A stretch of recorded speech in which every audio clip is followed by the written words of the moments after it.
할렐루야, 안녕하세요. 안녕하세요. 예수마을 가을 말씀 사경의 세 번째 시간에 나오신 모든 분들을 주님의 이름으로 축복하고 찬양합니다. 아니, 환영합니다. 찬양을 하면 안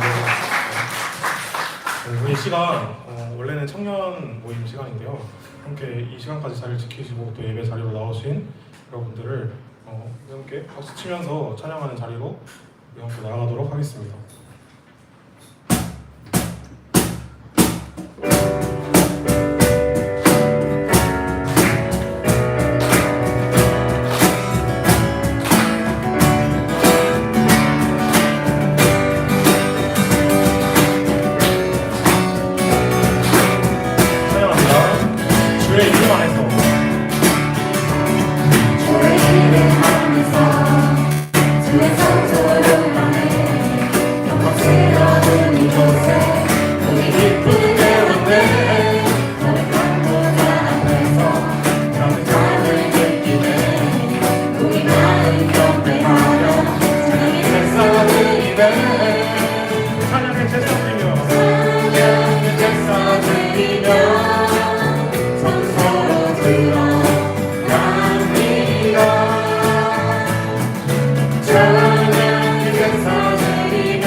다시 한번 처음부터 찬양합니다.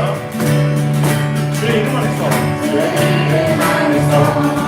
주의 성소로 가네 영광스러운 이곳에 우리 기쁘게 왔네 거룩한 보좌 앞에서 감은 잠을 느끼네 우리 마음 경배하며 찬양의 제사 드리네 찬양의 제사 드리며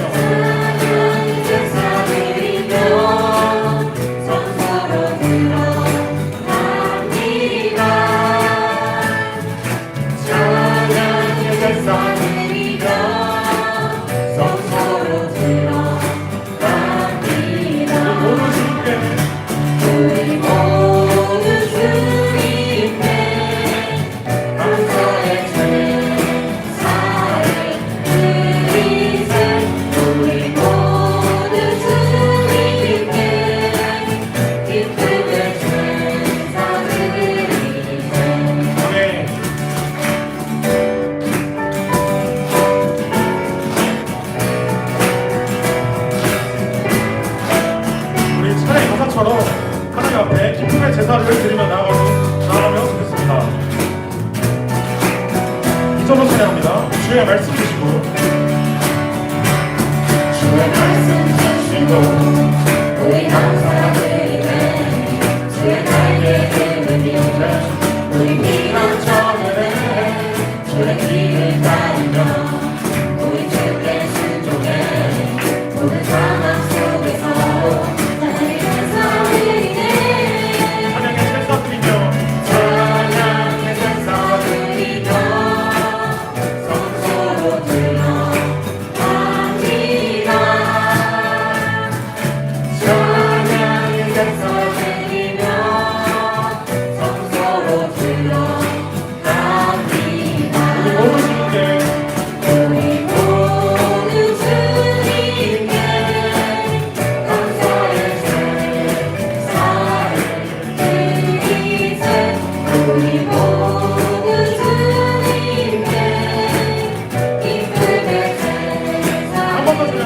찬양의 제사 드리며 찬양의 제사 드리며 성소로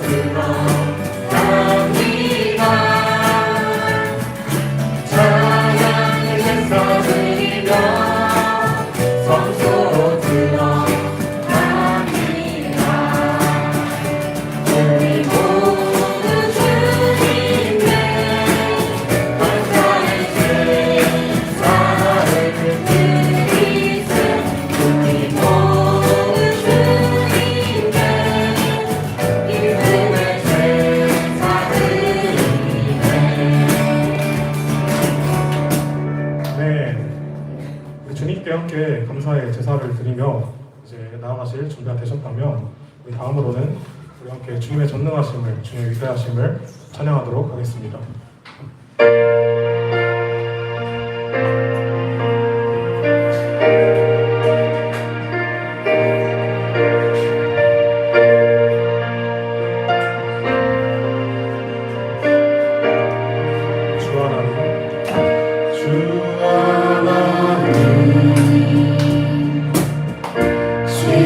지으신 모든 세계 내 마음속에 그리워볼 때 하늘의 별 울려 퍼지는 데서 주님의 너는 우주의 참내 이절로 찬양합니다. 숲속이나 험한 산 골짜기에서 지저귀는 저 새소리들과 고요하게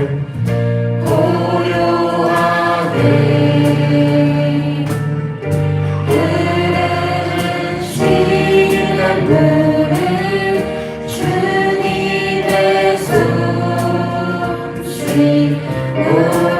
노래하노라. 찬양합니다. 주님의 높고 위대하심을 내 영혼이 찬양하네. 주님의 높고 위대하심을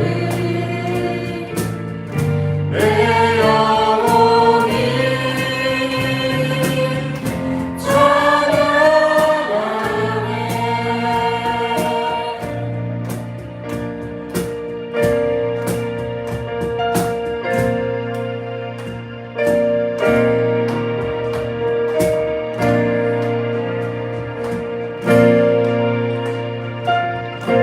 다음으로 3절과 4절로 함께 찬양합니다.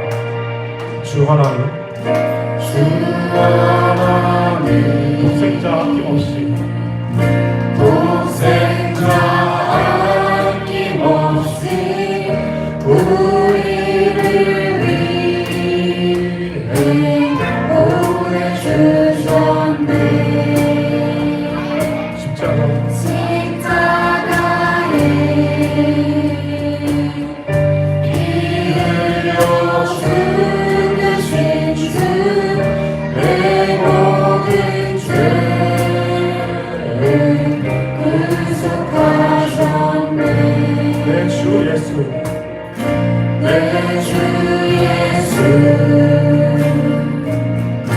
세상에 다시 올 때 저 천국으로 날 인도하리. 나 영손이 엎드려 경배하며 영원히 주를 찬양하리라. 함께 찬양합니다. 주님의 높고 위대하심을 주님의 높고 위대하심을 내 영혼이 찬양하네. 주님의 높고 위대하심을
말씀에 우리가 순종할 수 있도록 또 주님의 부르심에 우리가 응답할 수 있도록 이 찬양 함께 고백하시며 나아가겠습니다.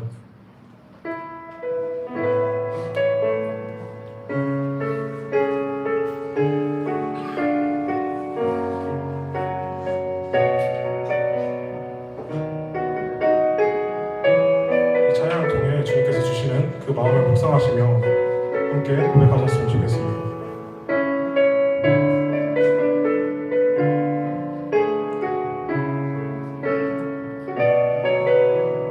하나님의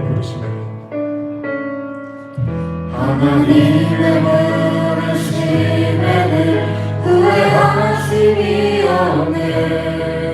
내가 이 자리에 선 것도 주의 부르심이야. 하나님의 부르심에는 결코 실수가 없네. 나를 부르신 하나님의 진실하심을 1절 다시 한번 찬양합니다. 하나님의 부르심에는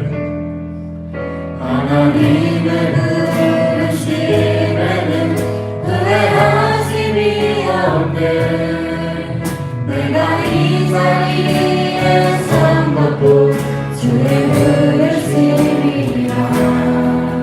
하나님의 부르심에는 결코 실수가 없네. 나를 부르신 하나님의 진실하심을 날 부르신 그 내 생각보다 크고 날 향한 계획 날 지혜로 생각 못하나 가장 좋은 길로 가장 안전한 길로 오늘도 날 이끄심 믿네.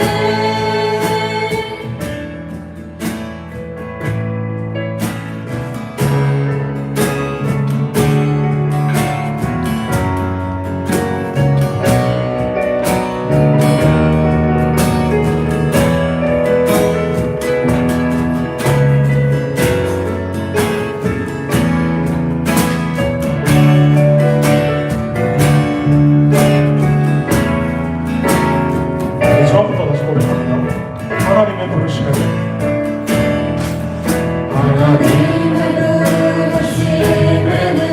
후회하심이 없네. 내가 이 자리에 선 것도 주의 부르심이라. 아멘. 하나님의 부르심에는 결코 실수가 없네. 나를 부르신 하나님의 진실하심을 이적을 찬양합니다. 믿네. 작은 나를 부르신 뜻을 나는 알 수 없지만 오직 감사와 순종으로 주의 길을 가리라. 때론 내가 연약해져도 주님 날 도우시니 주의 놀라운 그 계획은 나를 믿으며 살리. 날 부르신 날 부르신 뜻내 생각보다 크고 날 향한 계획 날 지혜로 생각 못하나 가장 좋은 길로 가장 안전한 길로 오늘도 날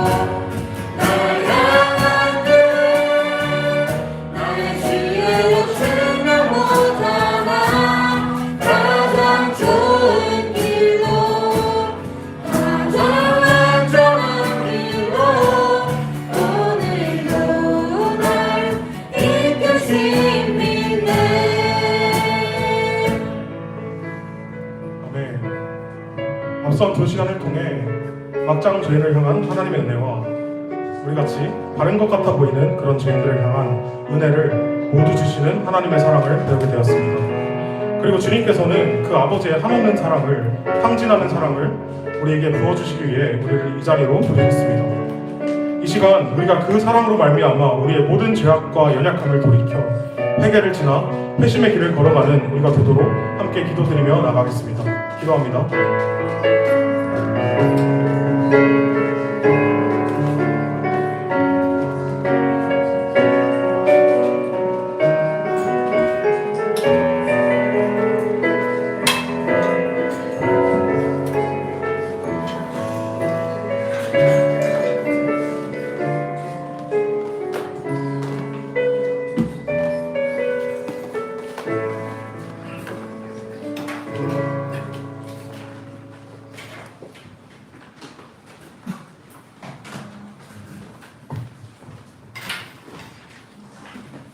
기도드리시겠습니다.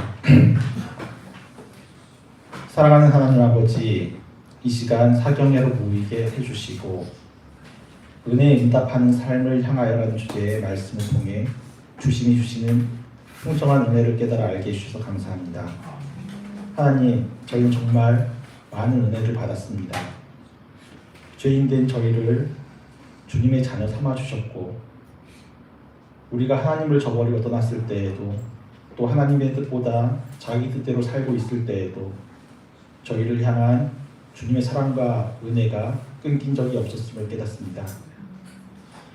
그 크신 사랑과 은혜를 기억하며 저희가 받은 이 은혜를 그저 혼자만 누리지 않게 해주십시오. 우리 주변을 돌아보고 도움이 필요한 이웃들에게 그 사랑을 나누는 삶을 살게 해주십시오. 하나님, 이 시간 특별히 한국의 교회를 위해 기도합니다. 교회가 주님께 받은 사랑과 은혜를 베풀기보다는 오히려 주님의 이름으로 상처를 주고 혐오와 분열을 조장하고 있습니다. 낮은 자들과 함께하기보다는 돈과 권력의 편에 선 것처럼 보이는 일이 많습니다. 하나님, 저희의 죄를 회개하오니 용서해 주십시오. 이제 교회가 주님의 은혜와 사랑을 회복하게 해주십시오. 모든 이들을 차별 없이 주님의 눈으로 바라보게 하시고 사회적 약자를 돌보고 공의를 실천하는 일에 앞장서게 하시며 세상의 어둠 속에서 등불이 되는 교회가 되게 해주십시오. 세상에는 여전히 힘든 시간을 보내는 사람들이 많습니다. 경제적 어려움으로 잠 못 이루는 분들, 몸과 마음이 아픈 분들, 세상의 편견과 싸우며 외로운 분들, 또 어르신이나 아이들처럼 돌봄이 필요한 분들을 주님께서 따뜻한 눈으로 바라봐 주십시오. 그들의 아픔에 우리가 공감하고 그들의 힘든 삶에 우리가 작은 힘이라도 보탤 수 있게 용기를 주십시오. 말로만 사랑을 이야기하는 사람이 아니라 실제로 행동으로 보여주는 사람이 되게 해주십시오.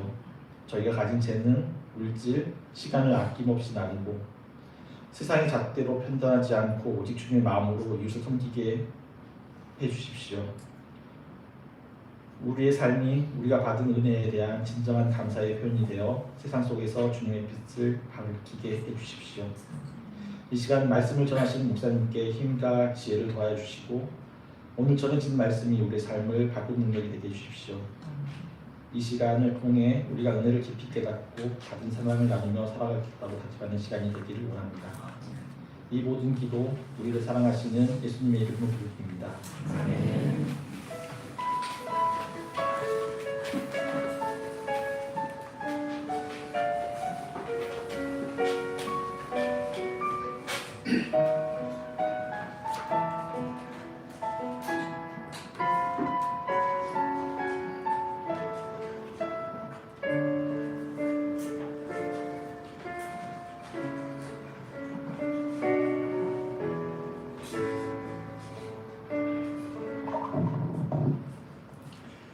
하나님께서 오늘 세 번째 말씀 사경에 저희에게 주시는 말씀은 신약성경 누가복음 16장 1절에서 15절까지의 말씀입니다. 우리 세 번역 성경의 말씀으로 한 절씩 번갈아 가며 교독하고 마지막 절은 함께 읽도록 하겠습니다. 예수께서 제자들에게도 말씀하셨다. 어떤 부자가 있었는데 그는 청지기 하나를 두었다. 그는 이 청지기가 자기 재산을 낭비한다고 하는 소문을 듣고서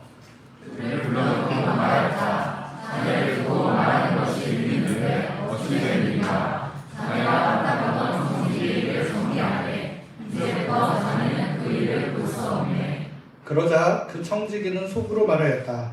주인이 내게서 청지기 직분을 빼앗으려 하니 어떻게 하면 좋을까?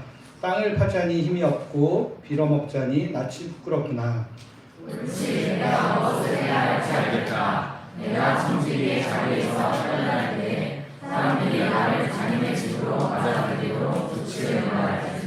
그래서 그는 자기 주인에게 빚진 사람들을 하나씩 불러다가 첫째 사람에게 당신이 내 주인에게 빚진 빚이 얼마요? 하고 물었다.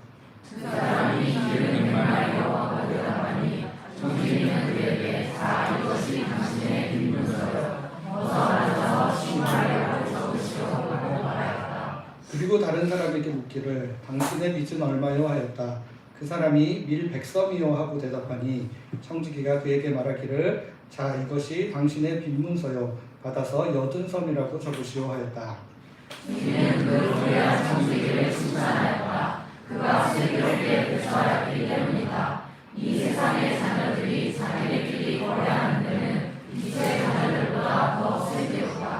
그러므로 내가 너희에게 말한다. 불의한 재물로 친구를 사귀어라. 그래서 그 재물이 없어질 때에 그들이 너희를 영원한 처소로 맞아들이게 하여라.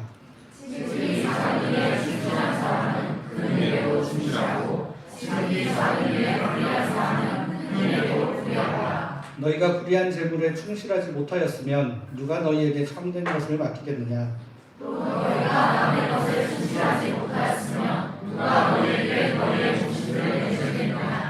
한 종이 두 주인을 섬기지 못한다. 그가 한쪽을 미워하고 다른 쪽을 사랑하거나 한쪽을 떠받들고 다른 쪽을 업신여길 것이다. 너희는 하나님과 재물을 함께 섬길 수 없다.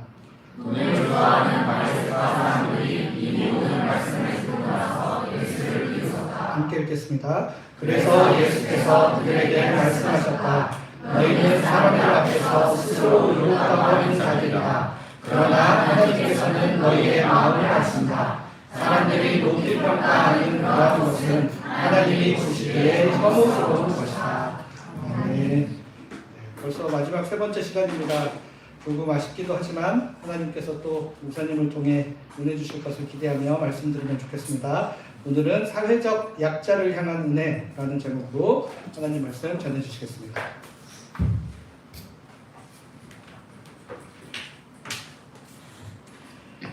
제가 이 시간에는 꼭 낮잠을 자는 사람입니다.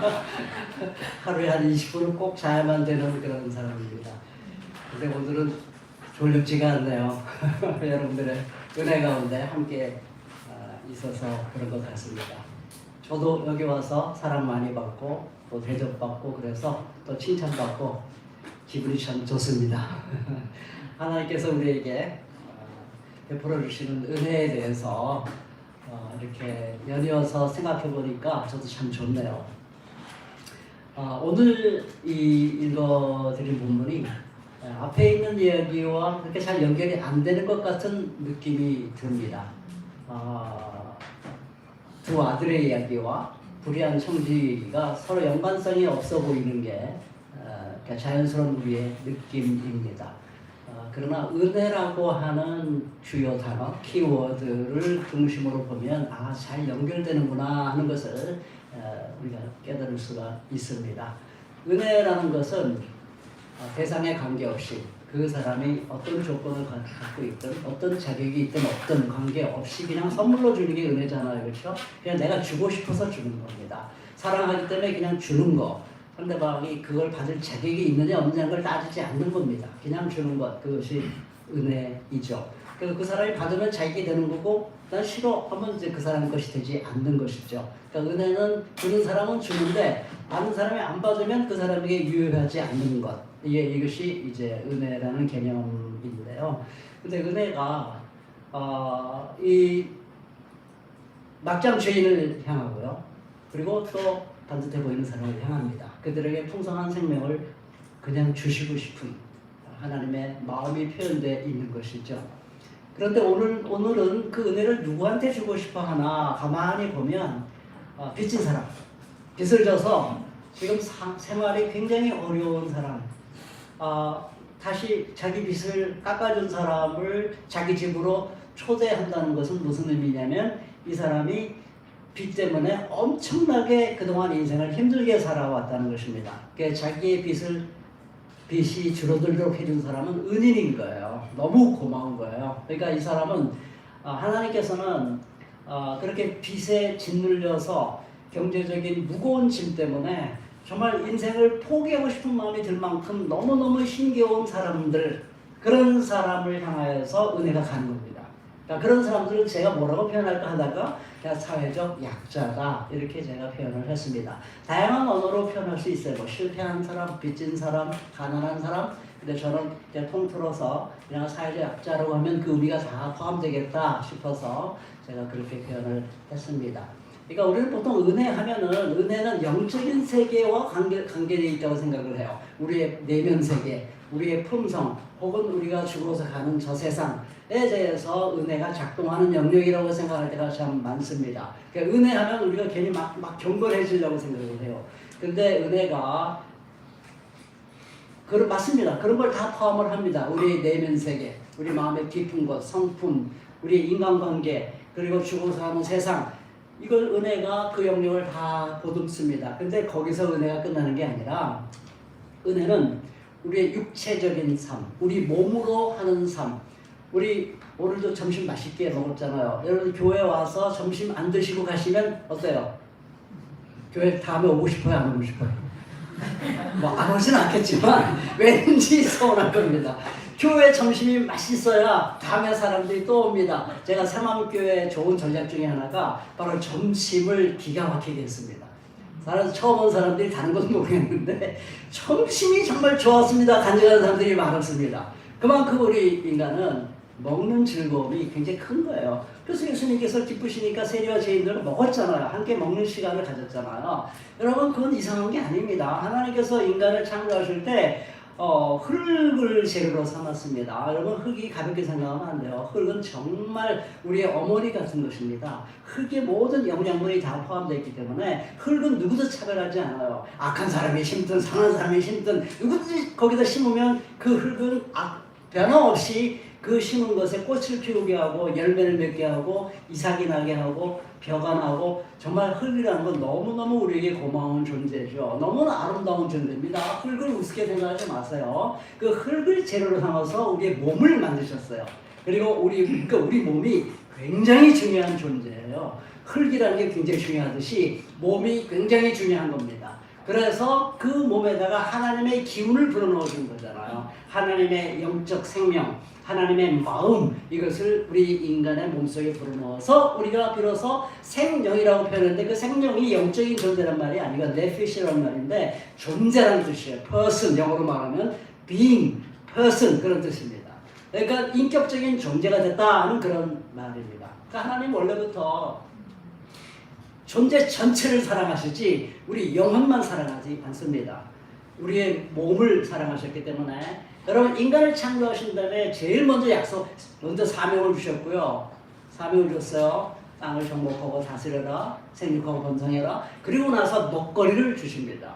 그리고 이 인간에게만 먹거리를 주신 게 아니라 다른 동물에게도 먹거리를 다 약속해 주십니다. 그러니까 하나님은 인간을 창조하실 때 먹거리를 누구나 다 먹거리가 필요하고 그 먹거리가 충분히 있어야 하나님께서 원래 창조하신 인간으로서 아름답게 살아갈 수 있다. 이게 대전제입니다. 창세기부터 시작한 대전제고요. 그것이 신약에서 없어지지 않습니다. 그건 뭘로 증명할 수 있냐면 예수님이 영적인 존재로 인생을 끝냈어요? 아니면 몸을 가진 존재로 예수님 제들 곁에 있다가 가셨습니까? 몸을 가진 존재로.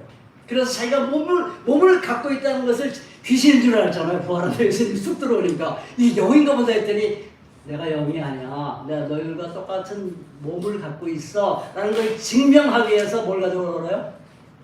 생선조각을 가져와요. 생선을 드십니다. 그러니까 부활하신 예수님이 저는 요한복음 21장 성경에서 딱 한 장만 남기려면 다 훑어서 한 장만 남기려면 뭘 남기겠냐? 저 요한복음 21장 그 예수님이 찾아오잖아요. 제 아들에게 찾아오면서 밤새도록 물고기를 못 잡았는데 그 물고기를 잡게 해주세요. 난 그게 너무 고마워요. 이들이 실망해가지고 옛날 직업으로 돌아갔는데 물고기 잡는 그 일을 축복하신 거예요. 물고기 잡는 일을 축복하신 겁니다. 그래서 예수님, 부활하신 예수님이 인간이 물고기 잡는 일을 무시하지 않습니다. 그게 굉장히 소중한 일이고 즐거운 일이라는 것을 입증해 주시기 위해서 물고기를 많이 잡게 하시고 그 다음 장면이 기가 막힙니다. 밤새도록 고생하다가 물고기 잡았는데 얼마나 배가 고팠겠어요. 제일 먼저 육지에 올라와서 제일 먼저 하고 싶은 게 뭘까요? 아침인데 예수님이 딱 선수 뭘 준비하셨어요? 생선구이. 생선구이 백반. 그걸 준비하셨습니다. 얼마나 맛있었을까. 그날 아침에 여러분 생선은요 직접 잡은 걸 구워 먹어야 진짜 맛있습니다. 제가 인생에 딱 한 번 영국에서 제 친구가 하도 여행 가는 걸 좋아해가지고 제 책은 못 써도 박사과정 하는 사람이 여행 그문 준비해놨어요. 이 친구가 언제든지 여행 가자면 가야지 하고선 제가 그 정도였습니다. 근데 어느 날 영국의 남쪽 바다에 가서 이 고등어 잡이를 했습니다. 이 배 타고 가서 잡는 거 있잖아요. 그걸 잡아가지고 와서 그걸 구워 먹는데 와, 전에도 없었고 지금도 없었고 앞으로도 그 맛을 정말 대체 불가의 맛. 정말 너무너무 그 고등어를 그렇게 비린 냄새가 1도 없어요. 0.001도 없어요. 진짜 맛있고 이걸 어떻게 표현해야 되나. 하루 지났는데도 맛있어요. 차가운 건데.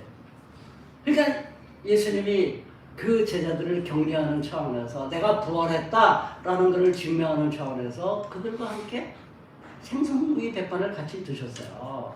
그러니까 하나님의 관심사는 물론 우리의 마음, 우리의 영, 내세 다 중요합니다. 제가 그거를 무시하는 게 아니고 플러스 우리가 하나님의 은혜를 통합적으로 이해하려면 하나님께서는 우리의 내적, 영적, 내세적 생명 이것만을 우리에게 주시고자 하는 게 아니라 우리의 경제 활동의 풍요함 이것도 주시고 싶어 한다는 것이죠.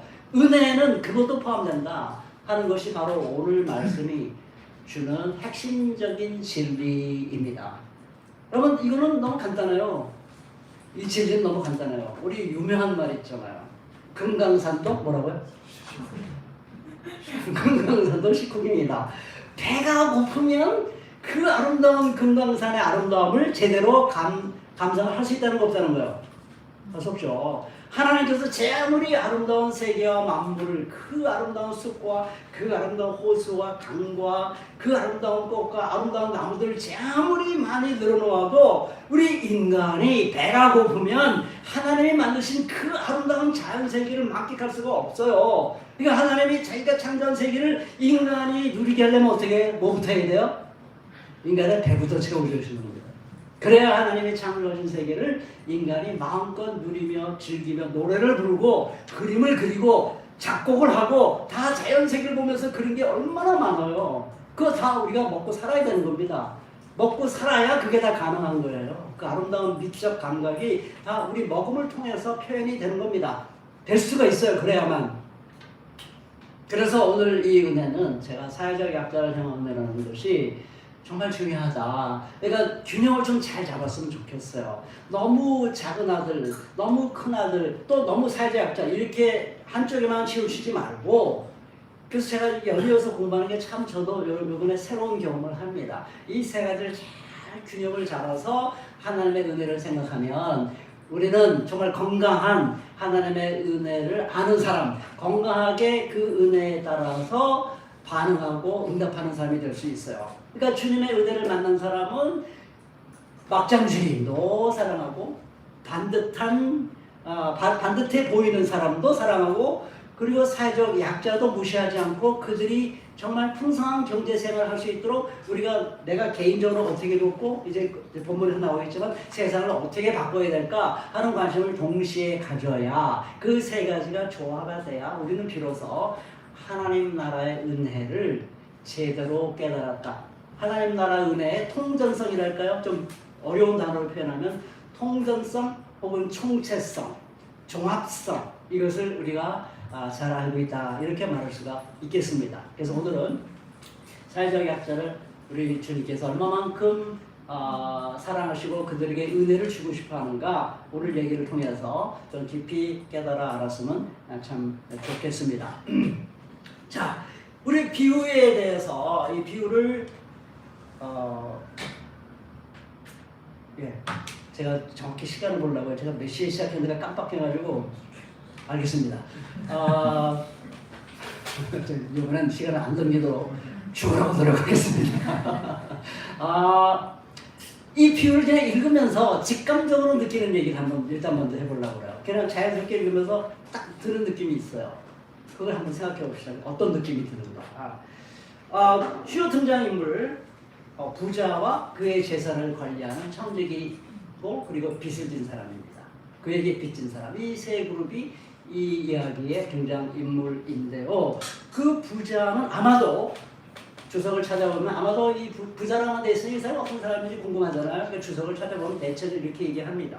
예루살렘 같은 도시들, 이런 도시들의 그러니까 부재지주, 우리 식으로 말하면 부재지주입니다. 팔면성 농촌 지역에 큰 땅을 소유한 사람이에요. 그래서 거기서 생산되는 여러 가지 생산품이 있을 거 아니에요. 뭐 밀도 있고 오늘 대표적으로 밀과 올리브유가 나오잖아요. 그런 것들을 생산해서 그걸 공급하면서 거기서 이제 수익을 얻겠고 그리고 자기가 직접 농사하지 않으니까 그 당시 다 소작농이잖아요. 토지주의가 따로 있고 소작농들이 그것을 다 합니다. 그러면 소작농이 남의 땅을 빌리니까 어떻게 해야 돼요? 그 땅을 빌려서 농사하는 거에 대한 소작료를 내야 됩니다. 그러니까 이 사람은 소작료 수익 그리고 그 물건을 그 생산물을 판 수익 이런 거 가지고 그동안 돈을 많이 번 사람이에요. 땅을 소유하고 있다는 사실 때문에 그런 엄청난 부를 챙긴 그런 사람이라고 볼 수 있겠습니다. 여기 재산을 관리하는 사람은 그 사람의 종은 아니에요. 종은 아니고 관리인이죠. 그 전체 소작농들을 만나서 너는 땅수가 얼마니까 소득료가 얼마고 하면서 계약해서 사인하고 그걸 장부를 정리해 놓고 그걸 관리하고 이 사람들이 농사를 제대로 짓나 뭐 이런 거 다 관리하고 그 농산물을 사고 팔고 하는 모든 과정들을 이제 관리하는 총책임자라고 볼 수 있겠죠. 경영인이라고 보면 좋겠습니다. 그 지주를 법적으로 대신해서 모든 일을 맡아 관리하는 그런 사람이니까 굉장히 지위가 높은 거예요. 근데 그런데 어느 날 어떤 경우인지는 나오지 않는데 뭐 스파이를 심어놨는지 아니면 모르겠습니다만은 어떤 사람이 가서 이 관리인이 당신에게 많은 손해를 끼치고 있습니다. 당신의 재산을 낭비하고 있습니다라고 보고를 한 거예요. 이 보고를 듣는다는 게 사실은 좀 무서워요. 딱 맡기지 않고 뭔가 이게 정보를 계속 받고 있는 그런 느낌이 좀 듭니다. 무섭죠. 세상은 좀 무서워요. 인간 세상이라는 게 무섭습니다. 뭘 맡기고 가만히 놔두지 않아요. 끊임없이 감시를 하죠. 그럼 어떻게 낭비를 했을까 이 사람이? 그것도 성경에는 안 나와요. 그러니까 우리가 그런 거 다 상상해 보도록 우리에게 여유를 주는 것 같습니다. 제 나름대로 상상해 보니까 둘 중에 하나 무능하거나 도덕적으로 문제가 있거나 아니면 둘 다거나 무능했다는 건 관리를 제대로 못하는 거죠. 그 소작료를 제대로 먹여야 되고 물건의 값을 제대로 먹여야 되는데 이 사람이 무능해가지고 제대로 관리를 못해가지고 손해보는 경우 그런 경우 있겠고 좀 도덕적으로 문제가 있다면 이 여러 가지 그 주인에게 돌아갈 것을 약간 10%를 딱 챙긴다든가 아니면 업무비 요즘으로 말하면 업무비를 쓰는데 그 업무비를 한 달에 100만 원이면 될 거를 200만 원 딱 해가지고 100만 원 챙기고 이런 이런 식으로 해서 주인에게 혹은 자기가 아는 지인에게 특별히 싸게 준다든가 모르는 사람에게 비싸게 받고 아는 사람에게 싸게 한다든가 이런 식으로 해서 이 주인에게 손해를 끼치게 한 그런 사람이었을 것입니다. 무능하거나 도덕적인 문제이거나 둘 다이거나. 자, 그래서 부자지주를 부릅니다. 내가 이런 복을 받았는데 뭐냐? 그리고 냉정하고 무서운 게요. 이게 사실이냐 묻지도 않아요. 이거 그냥 자기가 보고받은 것을 정말이라고 믿고, 자, 너는 이제 끝났어. 다만 그대로 이제 그 자를 수는 없고 네가 하던 일이 있으니까 그걸 다 정리한 다음에는 넌 이제 끝이야. 너는 이제 없어. 이렇게 된 겁니다. 자, 그러니까 성직이가 얼마나 당황스럽겠어요. 자기 나름대로 재미를 쏠쏠하게 봤는데 이제 끝나버린 거예요. 그러니까 이제 자기가 이제 어떻게 먹고 살아야 되나 생각하다 보니까 이래저래 궁리해 보는데 먹고 살 길이 없어. 땅에다 노동을 투여해가지고 돈을 벌자니 이게 뭐 농사이든지 아니면 뭐 건축이든지 하면서 이제 땅과 관련해서 뭐 먹고 살자니 자기가 이제 힘이 없는 거예요. 이제 많이 나이가 들었나 봐요. 그러니까 이거 정말 힘들고 그 남에게 가서 이렇게 빌붙자니 그것도 체면이 말씀이 아닌 거예요. 그동안 나름대로 이 그 매니저로 살면서 뭐 인식을 그렇게 얻었겠어요? 그런데 그런 그 제법 높은 위치에 있다가 그럼 다른 사람에게 가서 나 좀 어떻게 좀 같이 살아봅시다. 이게 체면이 말씀이 아니고 또 가능할 것 같지 않아요? 그냥 길이 없어요. 막다른 골목에 서 있는 거 그때 아이디어가 딱 떠오른 거예요. 아이디어 탁 기가 막힌 이거다 하고 떠오른 아이디어가 있었습니다. 그 아이디어가 뭡니까? 그래서 이 주인에게 이모저모로 빚진 사람들 뭐 소장료를 내야 되는데 제대로 소장을 내지 못하면 어떻게 돼요? 그 이자가 붙잖아요. 그래서 그런 빈문서들이 많아요. 그 빈문서들이 많은데 그 빈문서를 염두에 두고서 늘 관리하다 보니까 사람을 이제 그 빚을 진 사람 부릅니다. 그래서 기름 100말, 이거 올리브일 거예요. 기름 100말, 약 한 3kg라고 하는데요. 빚진 사람은 딱 뭐라고 그래요? 100말인데 몇 말로? 10말. 그러니까 몇 프로 깎아준 거예요? 50% 깎아준 거예요. 그리고 밀 100섬을 빚진 사람은 80섬. 그럼 100에서 80이니까 몇 프로 깎아준 거예요? 20%를 빚을 깎아주면서 그 빚 문서를 다시 적어서 거기서 사인을 하게 합니다. 그래서 50% 20%는 이게 뭘까? 주석가들은 대체적으로 그동안 이자였을 거다. 원래 빌린 게 있고 그거에 대한 빌렸으면 거기다 이자를 붙여서 내야 되잖아요. 그러니까 이게 이자 50%, 이자 20%. 근데 이런 식으로 해서 이 사람은 엄청나게 그동안 돈을 번 거예요. 근데 그 이자를 완전히 딱 깎아버리고 원금만 남게 이제 이렇게 만들어. 그러면 이자 없고 원금만 남아도 굉장히 살 것 같잖아요. 그래서 이자 내느라고 엄청 고생을 합니다. 고생한 사람 많죠? 이자 때문에 고생하는 사람 많이 있을 거예요, 여기 지금. 아닌가? 내가 착각인가? 요즘 집을 그 융냉융자 안 갚고 집 사는 사람 거의 없잖아요. 그러니까 이자 꼬박꼬박 갚느라고 너무너무 힘듭니다. 이자 때문에. 그러니까 이자 때문에 우리가 그냥 경제활동에 매여서 사는 거예요. 내가 경제활동 제대로 하지 않으면 돈 제대로 벌지 않으면 이자 못 갚으면 이 집 날아가요. 얼마나 심적으로 부담스럽습니까? 그걸 다 깎아줘 버린 거야. 이자 안 된답니다. 원금만 갚으세요. 뭐 이런 식으로 이자 50% 20%. 그 당시 고금리도 있었으니까. 이제 그런 상황이 된 겁니다. 이 생존 전략이다. 그러면 그거를 그렇게 탁 깎아주면 이건 그게 X가 얼마냐는 거 중요하잖아요. 퍼센티지가 중요해요. 이거는 그러면 내가 직에서 잘린 다음에 그 사람에 가면 그 사람이 자기 집으로 영접해 줄 거다라고 확신을 하는데 그것은 굉장히 합리적인 기대였던 거예요. 왜냐하면 그것이 그들의 삶을 옥죄고 있던 거였거든요. 이것 때문에 그들이 정말 죽을 것 같은 그런 고통 속에 있던 사람이니까 그걸 탁 풀어준 사람이 얼마나 고맙겠어요. 여러분들이 빚을 다 갚아준 사람, 뭐 빚까지는 안 해도 이자를 싹 갚아준 사람, 원금만 갚도록 해준 사람이 누가 옆에 있다면 너무 고맙지 않겠어요? 그렇죠? 너무너무 고마울 겁니다. 그래서 그런 생각을 했어요. 그렇게 됐습니다. 그러니까 그렇게 실제로 실행을 했어요. 자, 느낌이 어떠세요? 요 청지기에 대해서 어떤 느낌이 듭니까? 요놈 요놈 머리 굴리네. 완전히 나쁜 놈이네. 주인 완전 망했네. 요놈 자기 살려고 주인 완전히 망치게 만드는 나쁜 놈이네. 교활하기 짝이 없네. 요런 생각 안 듭니까? 칭찬하고 싶은 생각 듭니까? 이 얘기 들으면서 직감적으로 야 이놈 참 나쁜 놈이다 하는 생각이 들 겁니다. 그런데 이제 반전이 시작되죠. 이 반전, 모든 스토리는 반전이 중요해요. 부샤치주가 어떻게 평가를 합니까? 그 얘기를 듣고서 그 불의한 천재기를 칭찬해요. 슬기롭다. 이놈 참 슬기롭게 행동했네. 라고 칭찬해요. 더 놀라운 건 이어지는 예수님의 반응이 나와요. 바로 예수님 반응이 나오는데 예수님이 뭐라고 말해요?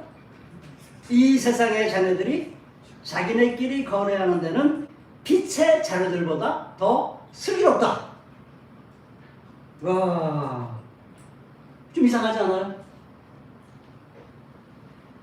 그 청지기를 비난하는 얘기가 딱 한마디도 안 나와요. 이게 비난을 하면서 그놈 참 나쁜 놈인데 그놈 정말 못된 짓을 하긴 했는데 결과적으로는 괜찮네. 뭐 이 정도라도 얘기하면 그래도 좀 이해가 돼요. 그 정도로만 했으면 그냥 상식적으로 그냥 뭐 그렇게 평가할 수 있지. 근데 이놈 정말 낭비한 데다가 주인 재산을 축는 데다가 또 이런 식으로 자기의 이익을 챙기기 위해서 주인의 재산을 또 축을래? 이건 진짜 나쁜 놈이잖아. 비도덕적이네. 양심불량이네. 이런 말이 한마디 지나가듯이라도 한마디 하고 했으면 좋겠는데 그런 말이 단 한마디도 힌트조차 없어요. 힌트조차. 좀 이상하지 않아요? 힌트조차 없습니다. 이 얘기에. 저는 거기에 엄청난 하나님이 우리에게 전하고자 하는 메시지가 그 침묵 속에 있다라고 저는 생각을. 왜냐하면 읽는 사람들이 다 궁금할 거 아니에요. 그게 얼마나 여러분 궁금하지 않아요? 왜 그랬을까? 궁금하죠. 질문이 생기게 만드는 사람이 정말 이야기를 잘하는 사람입니다. 그래야 질문이 정확하게 생겨야 거기서 뭔가 깊은 진리를 깨달을 수 있는 길이 열리는 거예요. 어떤 얘기를 들은데 어떤 중요한 질문이 전혀 안 떠오른다. 그럼 그 사람 말 잘못한 겁니다. 뭔가 질문을 던질 수 있도록 이야기를 해야 그 질문을 주고받은 답을 주고받으면서 그 사람이 깊은 진리로 나아가게 되는 것이죠. 자, 그래서 우리 참 여러 가지로 참 그 질문이 생기는데요. 세상과 빛을 대조하잖아요. 세상의 자녀들, 빛의 자녀들. 그러니까 세상의 자녀들, 빛의 자녀니까 세상의 자녀는 어둠의 자녀들이에요. 여기 빛의 자녀고. 그러니까 세상의 자녀들은 지금 이 청지기와 그리고 관리인 그리고 세상 속에 살아가는 경제활동하고 있는 빚진 사람들, 이거 다 세상의 사람들이라고 보는 겁니다. 그 세상과 여기서 그냥 자연세계, 이게 자연스러운 인간을 말하는 게 아니에요. 세상과 빛이니까 이건 하나님을 모르고 하나님을 부인하거나 하나님과 대적하거나 하나님과 별 상관없이 돌아가는 인간 사회를 얘기하는 거예요. 그냥 단순히 자연스러운 인간 사회와 자연만물 그걸 의미한 중립적이지 않아요. 중립적인 의미의 세상이 아니에요. 왜냐하면 빛과 대조를 하니까. 그러니까 하나님을 모르는 세상에 대한 이야기입니다. 하나님을 모르는 사람들이 이렇게 자기네들끼리 거래하는 데에 있어서 빛의 자녀들보다 더 슬기롭다고 얘기하니 이게 도대체 무슨 소린가? 질문이 생기지 않을 수가 없습니다. 그리고 왜 예수님은 이 이야기의 청중 속에 아까 제가 서론에서 얘기를 안 했는데요. 제자들에게도 말씀하셨다. 제자들에게도 말씀하셨다. 그러니까 앞에 그 탕자 얘기 그리고 잃어버린 드라크마 얘기 그리고 잃어버린 양의 이야기는 주로 바리새파 사람들과 율법학자들 중심으로 얘기를 했는데 이제 너희들도 이 다음에 하는 얘기는 너희들도 귀담아 들어야 돼 라고 그들을 청중으로 확실하게 짚어서 제자들에게도 얘기를 합니다. 그 말이 딱 나와요. 16장에 맨 첫 절에 보면. 그러니까 이 얘기는 바리새파 사람들과 율법학자들에게만 들려주고 싶은 게 아니라 자기를 잘 따라오는 제자들에게도 너희들도 명심해. 이거는 너희들도 명심해야 되는 거야. 왜냐하면 제자들은 이 작은 아들이나 그리고 큰 아들 같은 그런 길을 걸어온 사람들은 아니거든요. 그런 사람들은 아니에요. 그거는 제자들이 이미 벌써 예수님을 따라다니면서 늘 깨닫고 아는 얘기예요. 근데 이거는 지금 예수님께서 제자들에게 그동안 얘기를 많이 해온 게 아닌 겁니다. 그래서 지금부터 하는 얘기는 작은 아들과 큰 아들에 대해서만 하는 게 아니라 너희들도 귀담아 들어야 되는 내용이야 라고 이제 이 말씀을 하는 겁니다. 그러니까 제자들에게만 하는 게 아니라 청중들이 있고 거기다 제자들까지도 포함시켜서 너희들도 귀담아 들어 이렇게 말씀을 하고 있는 것이죠. 그럼 왜 예수님은 이야기를 꼭 제자들에게 꼭 들려주고 싶어 했던 건가? 제자들에게 주목한 거. 왜 주목했을까? 그런 질문이 우리에게 생기는 것입니다. 자, 그럼 이제 이런 질문들에 대한 답을 우리가 찾아가야 되지 않겠어요? 한번 답을 좀 함께 찾아봤으면 좋겠습니다. 자, 예수님이 9절에서 그러므로 내가 너희에게 말한다. 불의한 재물로 친구를 사귀어라 이렇게 말했어요. 그러므로 내가 너에게 말한다. 불의한 재물은 이게 만몬입니다. 우리가 잘 아는 단어 만몬. 이 아람어에서 나온 건데요. 그 당시에 사람들이 잘 쓰지 않던 단어입니다. 나중에 이 돈 사랑하는 바리새파 사람들 얘기할 텐데요. 돈을 좋아하는, 좀 더 직역하면 돈을 사랑한다는 얘기. 아가페, 그리고 아르기오스. 돈을 사랑한다는 뜻이에요. 거기서 돈은 그냥, 제가 돈이 지금 없네요. 진짜 돈이에요. 그 당시에는 뭐 동전이었겠죠. 지폐가 없었을 테니까. 실버, 돈이란 말이 문자적으로는 실버입니다. 그 당시에 은화. 그 말은 이제 너무 비싸니까 은화를 많이 썼단 말이죠. 그러니까 은이라는 것은 실제로 통용되는 돈을 의미하는 거예요. 근데 만몬과 돈은 의미가 굉장히 다릅니다. 이제 그 얘기는 나중에 제가 하겠습니다만은, 불의한 재물, 만몬으로, 그 친구를, 불의한 만몬으로 친구를 사겨라, 이렇게 얘기했어요. 그러므로는 말이 중요해요. 그러므로는 말 무슨 말이에요? 지금까지 한 얘기에, 지금까지 너희들 들었잖아. 이 얘기 질문이 많이 생기지. 근데 내가 이 얘기를 한 것에 대한 결론을, 그러므로 내가 결론을 얘기해 주겠는데, 이 모든 얘기의 결론은 뭐냐? 그것은 너희들이 불의한 재물을 가지고 친구를 사겨라 하는 말을 내가 전하고 싶어서 이 얘기를 한 거야 라고 말씀하고 있는 거죠. 자, 그럼 이제 여기서 질문이 많이 생겨요. 불의한 재물? 이게 또 무슨 뜻이야? 그럼 예수님께서는 불의한 재물 따로 있고, 그리고 깨끗한 정의로운 재물 따로 있다는 말인가? 그렇게 들립니까? 그렇게 구별해서 깨끗한 재물 말고 불의한 재물로 친구를 사겨라? 그건 아닌 것 같아요. 왜냐면 친구를 살 때 이왕이면 깨끗한 돈으로 사귀지, 왜 친구를 사귈 때 불의한 돈으로 사귀어요? 깨끗한 돈 절대 친구를 사귈 때 쓰면 안 되는 거예요? 이상하잖아요, 그렇죠? 그러니까 이거는 불의한 재물이 따로 있다는 말이 아닙니다. 아무리 생각해봐도 불의한 재물 따로 있고 깨끗한 재물 따로 있다, 그런 얘기 아닙니다. 이 불의한이란 말은 재물을 통째로 따져봐서 모든 재물은 만몬은 다 불의한 거야 라고 말씀하고 있는 거죠. 그럼 어떤 뜻에서 이 불의한 재물이라고 말할까? 이제 점점 얘기하면서 그게 의미가 점점 깊어지는데요. 이게 보통 사람들에게 굉장히 충격으로 다가옵니다. 모든 재물이 다 불의한 거야 라고 말하면 여러분들이 마음이 편해, 불편하잖아요? 불편하죠. 그럼 내가 열심히 노력해서 정말 땀 흘려서 노동해서 월급 받았는데 이 돈도 불의하단 말이야? 아니, 내가 열심히 목회자도 월급 받잖아요. 그럼 목회자가 열심히 하나님 나라 복음을 전하다가 이 사례비를 받았는데 이게 불의하단 말이야? 이거 암만 생각해도 이해가 안 되는 말이에요. 예수님이 좀 너무 나가시네. 선을 넘어서 얘기하시네. 예수님이 강조법도 좋지만 이건 좀 지나친 거 아니야? 이런 생각이 들게 마련입니다. 돈은 하나님의 축복일 수 있잖아? 어떻게 생각하십니까? 여러분이 돈을 어떻게 다 벌었어? 이건 축복이다라고 생각하는 순간이 있었습니까? 없었습니까, 여러분들? 별로 축복 받아본 적이 없어요. 여기 저희들은 그런 축복 받아본 적이 없습니까? 이건 정말 주님의 축복이다, 이 돈이. 우리 그렇게 경험할 때가 있단 말이죠. 또 그렇잖아요.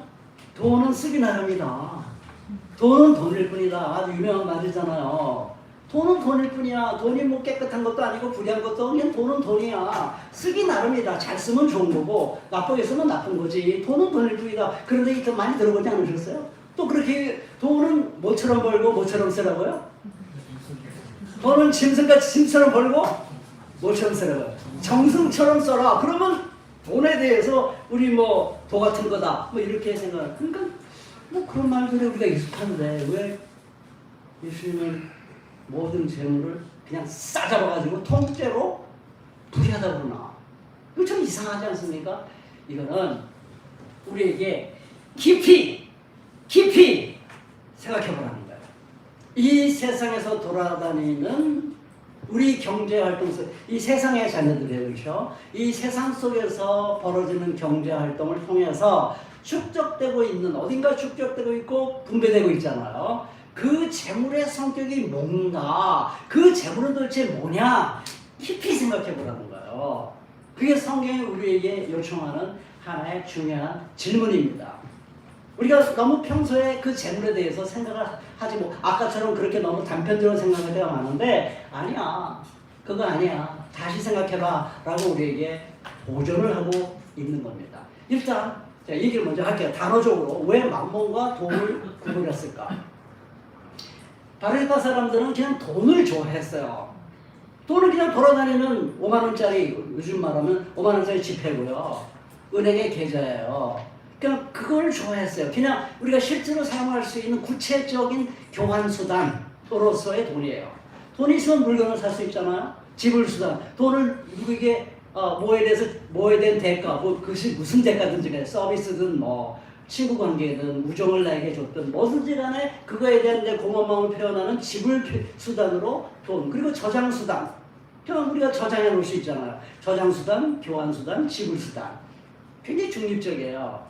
그러니까 바리새파 사람들은 그냥 그걸 좋아했어요. 이거 돈은 그냥 지불 수단이고 저장 수단이고 교환 수단이야. 내가 그냥 이 돈을 내가 좋아. 돈이 그 굉장히 소중한 의미, 그거 가지고 좋은 일 많이 할 수 있으니까 그걸 그냥 사랑했다고 생각을 했습니다. 근데 예수님은 여기서 불의한 돈이라고 말하지 않고 불의한 재물이라고 말합니다. 왜 불의한 돈이라고 말하지 않고 불의한 재물이라고 했을까요? 여기서 중요한 의미가 담겨 있습니다.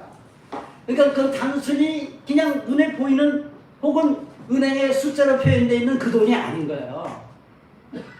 예수님께서 재물이라고 말할 때 그 의미는 뭐냐면 세상이라는 말과 연결되어 있어요.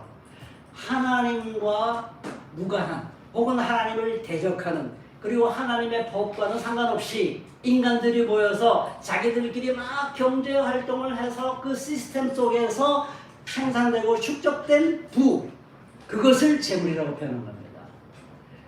그것이 만몬이에요. 그건 돈이 아니에요. 그건 왜 만몬이냐면 만몬은 파워를 가지고 있는 존재거든요.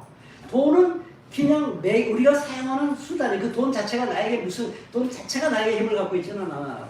그건 그냥 내가 사는데 사랑하는 수단에 지나지 않죠. 근데 재물이라고 말할 때는 이게 엄청난 파워가 있습니다. 왜냐하면 그것이 제도 속에서 형성된 부이기 때문에 그 부는 그 제도를 배경으로 해서 생산된 거라서 그것은 엄청난 힘을 우리에게 줍니다. 그래서 그 부에 우리가 부에 참여해서 그 부의 어느 한 몫을 내 것으로 차지하려면 그 경제 제도 안에서 형성된 부의 어떤 일부분을 내가 몫을 가지고 싶잖아요.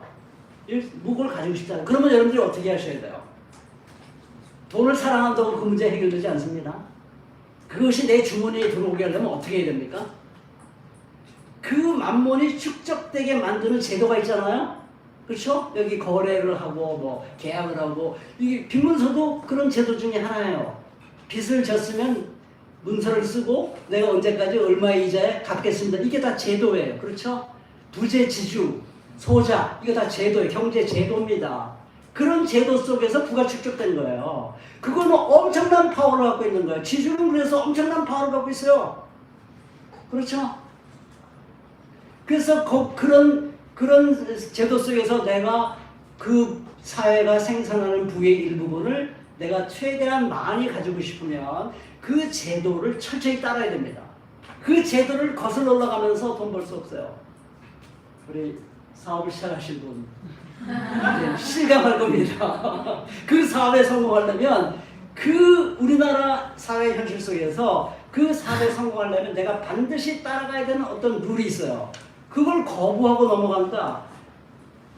값도 정확히 매기셔야 돼요. 막 너무 엄청나게 싸게 매긴다거나 엄청나게 비싸게 그러면 망합니다. 자리도 잘 정해야 돼요. 뭐 등등등등 너무 많아요. 그거를 다 지켜야 그 돈이 축적될 수 있게 만들어준 사회제도에 내가 철저히 따라가야지만 그 부의 한 부분을 내가 취득할 수 있는 거예요. 그러니까 그거는 나에게 넌 이렇게 살아야 돼, 저렇게 살아야 돼, 저러면 안 돼 라고 하는 힘이 있어요 없어요? 그 만몬에게. 그 만몬에게 그 엄청난 파워를 갖고 있습니다. 그 파워는 정의로워요, 불의해요? 불의해요. 그 파워를 갖고 있는 재물이. 그게 불의하다는 거예요. 왜 불의해요? 그 재물이 축적되는 과정에서 세상에 불의한 제도가 작동했기 때문이에요. 그 불의한 제도 속에서 그렇게 빚진 사람들 엄청 괴롭잖아요. 땅을 가지고 있는 사람 엄청 돈을 벌잖아요. 이런 부당한 제도 속에서 형성된 부는 뭐 아무리 열심히 일했다 하더라도 나름대로 이 부자 지주가 나름대로 열심히 일할 수 있어요. 뭐 지금 굉장히 감독도 하고요. 얼마나 신경 쓰겠어 이놈이 그 수상한 짓 하지 않나 하나 감독해야 될 거 아니에요. 등등등등 땅도 관리해야 되고 뭐 나름대로 할 일 많았을 거예요. 나름대로 노력을 했겠죠. 노력을 안 했겠습니까? 그러나 그 제도 자체가 이미 벌써 땅을 가진 사람과 소작인과 이게 벌써 평등하지가 않아요. 거기서 생성된 부라는 것은 그런 성당하지 않은 제도 속에서 부가 축적되는 그 자체, 그 축적된 부 자체가 정의롭지 않다는 거예요. 아무리 각 개인이 성심성의껏 노력을 했어도 그 제도를 거쳐서 재물이 형성되기 때문에 그 재물이 결코 정의로울 수 없다. 이해되십니까? 공감돼요? 제가 빨갱이라서 이런 말 하는 거 아니죠? 이게 성경에 나와 있는 말이에요. 예수님이 그래서 명료하게 돈과 재물을 정확하게 분리해서 말씀하시는 이유가 바로 거기에 있는 것이죠. 그런 관점에서 볼 때 왜 성경에 어떤 때는 부를 긍정적으로 보고 어떤 때는 부를 부정적으로 보는지 헷갈리잖아요. 구약을 쭉 읽다 보면 좀 헷갈려요. 왔다 갔다 해요. 예를 들면은 족장 시대의 부, 아브라함의 부, 야곱의 부, 뭐 이런 거 다 긍정적으로 평가합니다.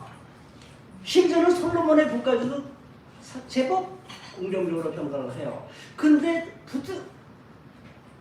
예언자들은 하나같이 한결같이 예언자들은 그때 BC 8세기 그 전후로 해서 8세기 6세기 그 전후로 해서 예언자들이 많이 활동하는데 예언자들은 한결같이 부 자체를 악이라고 말합니다. 성경이 왜 이렇게 헷갈려요? 성경을 읽다 보면 도대체 부가 부를 긍정적으로 봐야 되는 거야? 부를 악으로 봐야 되는 거야? 그래서 여러분들이 성경을 열심히 공부해야 되는 겁니다. 목사를 너무 믿지 마세요. 여러분들도 신학을 좀 하셔야 돼요. 제가 느헤미야에 지금 활동을 하고 있는데요.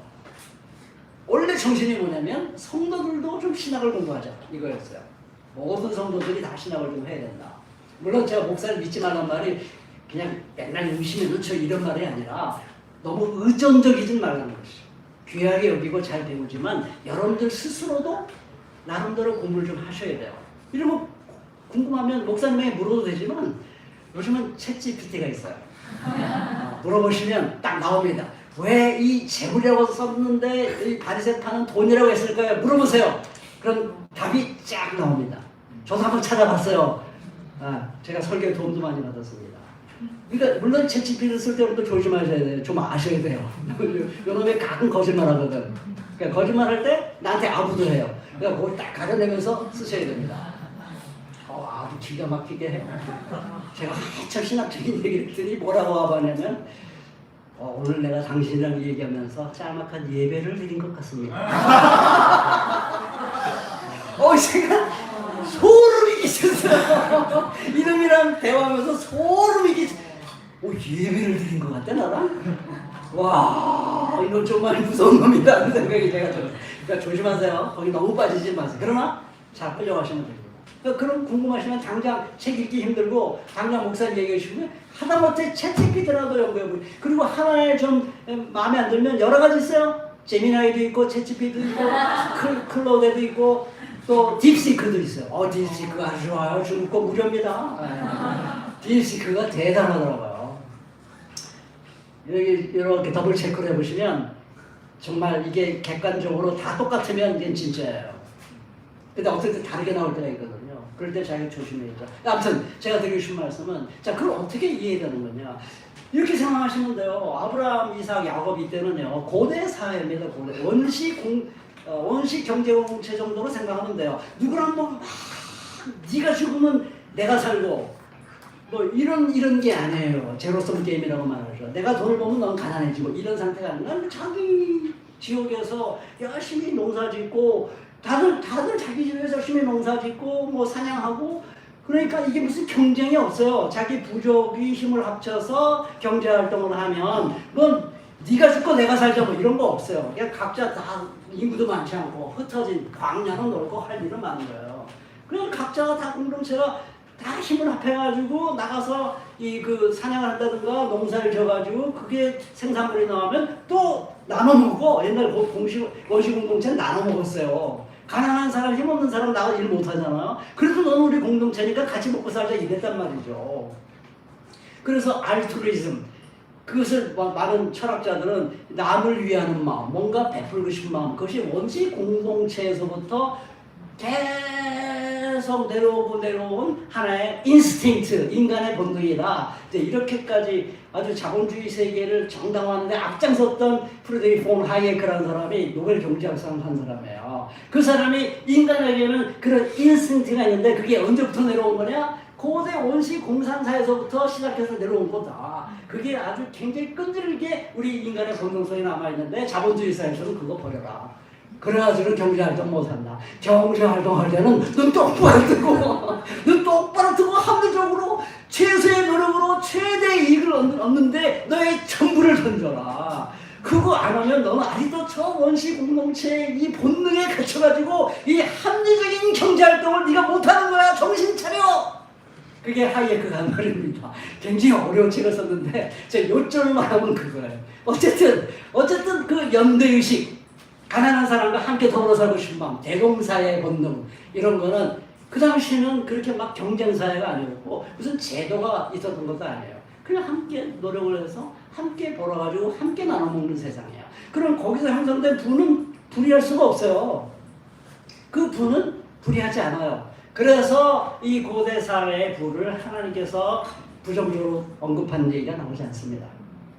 그리고 부를 축복하시잖아요. 부를 신명기에 보면은 너희들 중에 가난한 사람이 없을 거다. 충분히 부가 있을 거다. 그 부도 긍정적으로 봅니다. 왜냐하면 그건 신년법, 안신년법 이런 법들이 쫙 제도가 돼가지고 정말 가난한 사람이 없도록 만드는 제도예요. 그 법대로 그대로 지키면 이스라엘 백성들에게 가난한 사람이 있을 수가 없어요. 뭐 잠시 불평등이 있겠지만 결국 한 50년 지나면 또다시 리셋을 하니까 새로 시작하니까 상당히 평등한 공동체가 되는 거죠. 그러니까 거기서 형성된 부라는 거는 그게 그렇게 나쁜 부가 아니고 솔로몬의 부를 축복한 것도 그런 상징적인 의미가 있어요. 자, 내가 원하는 세상은 내가 축복하는 부는 바로 모든 사람이 다 함께 더불어서 나누는 이 복을 너희들에게 주고 싶은 거야 하는 그 미래지향적으로 그 솔로몬의 부를 축복한 겁니다. 그게 아니면 하나님은 부를 축복하지 않아요. 그렇게 형성된 부, 그렇게 사용된 부, 그거는 정의로운 부입니다. 그럼 왜? 그럼 이해가 되죠. 왜 그런 예언자들은 그렇게 악인과 부자는 곧 악인이다라고 등식을 매기는가? 대표적인 게 이사야서 53장 9절입니다. 그는 강포를 팽치 아니하였고 그 입에 괴사가 없었으나, 그러니까 메시아를 얘기하는 거죠. 고난의 종. 근데 강포도 팽치 않고 그 입에 괴사도 없는데, 속이거나 간사한 말이 없는데, 그 무덤이 죽어서 누구와 함께 있느냐? 악인과 함께 되었다. 그 묘실이 부자와 함께 되었다. 뭐예요? 이 말은 누가 보더라도 악인과 부자를 일치시키고 있는 거예요. 그러니까 모든 부자는 악인이다라고 말하기 시작해요. 왜냐하면 이것은 왕정시대에 들어가기 시작하면은 그 고고학적으로 다 증명이 됩니다. 8세기, BC 8세기 전에는 집들의 규모가 다 그만 파보잖아요, 유럽을. 그럼 그 옛날에는 집들이 다 고만고만해. 근데 BC 8세기 정도쯤 되면은 이제 엄청나게 큰 집과 작은 집이 막 드러나기 시작하는 거예요. 그러니까 엄청나게 부자도 사는 사람, 엄청나게 가난하게 사는 사람, 이 빈부의 차가 나눠지기 시작한 시대가 바로 왕정 시대예요. 그러니까 그 제도 자체가 이미 경제 제도 자체가 이제는 정당하지 않다는 것이죠. 그래서 하박국이 정의가 비틀어졌다. 하박국 1장 4절. 아모스 5장 7절. 정의를 소태같이 쓰게 변질시켰다. 이게 무슨 말이에요?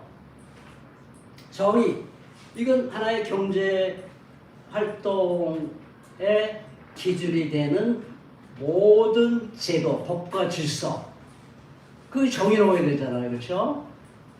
그건 당연히 정의로워야 돼. 법과 제도는 정의를 담아내야 돼요. 그래서 법 공부하는 사람들은 정의의 여신을 딱 생각하잖아요. 법과 제도는 정의로워야 돼. 기본적으로 법과 제도는 정의로워야 됩니다. 그래서 존 롤스라고 하는 미국의 하버드 유명한 현대 정치학자인데, 인간에게 제일 중요한 것은 덕이라면 사회 제도에 제일 중요한 것은 정의다, 이렇게 표현했습니다. 그래서 정의론을 썼습니다. 그러니까 법과 제도는 정의로워야 되는 게 당연해요. 정의가 체현돼야 되는 것이 법과 제도예요. 근데 그 정의가 뒤틀렸다, 그 정의가 소태같이 쓰게 변질됐다 하는 말은 무슨 말이에요?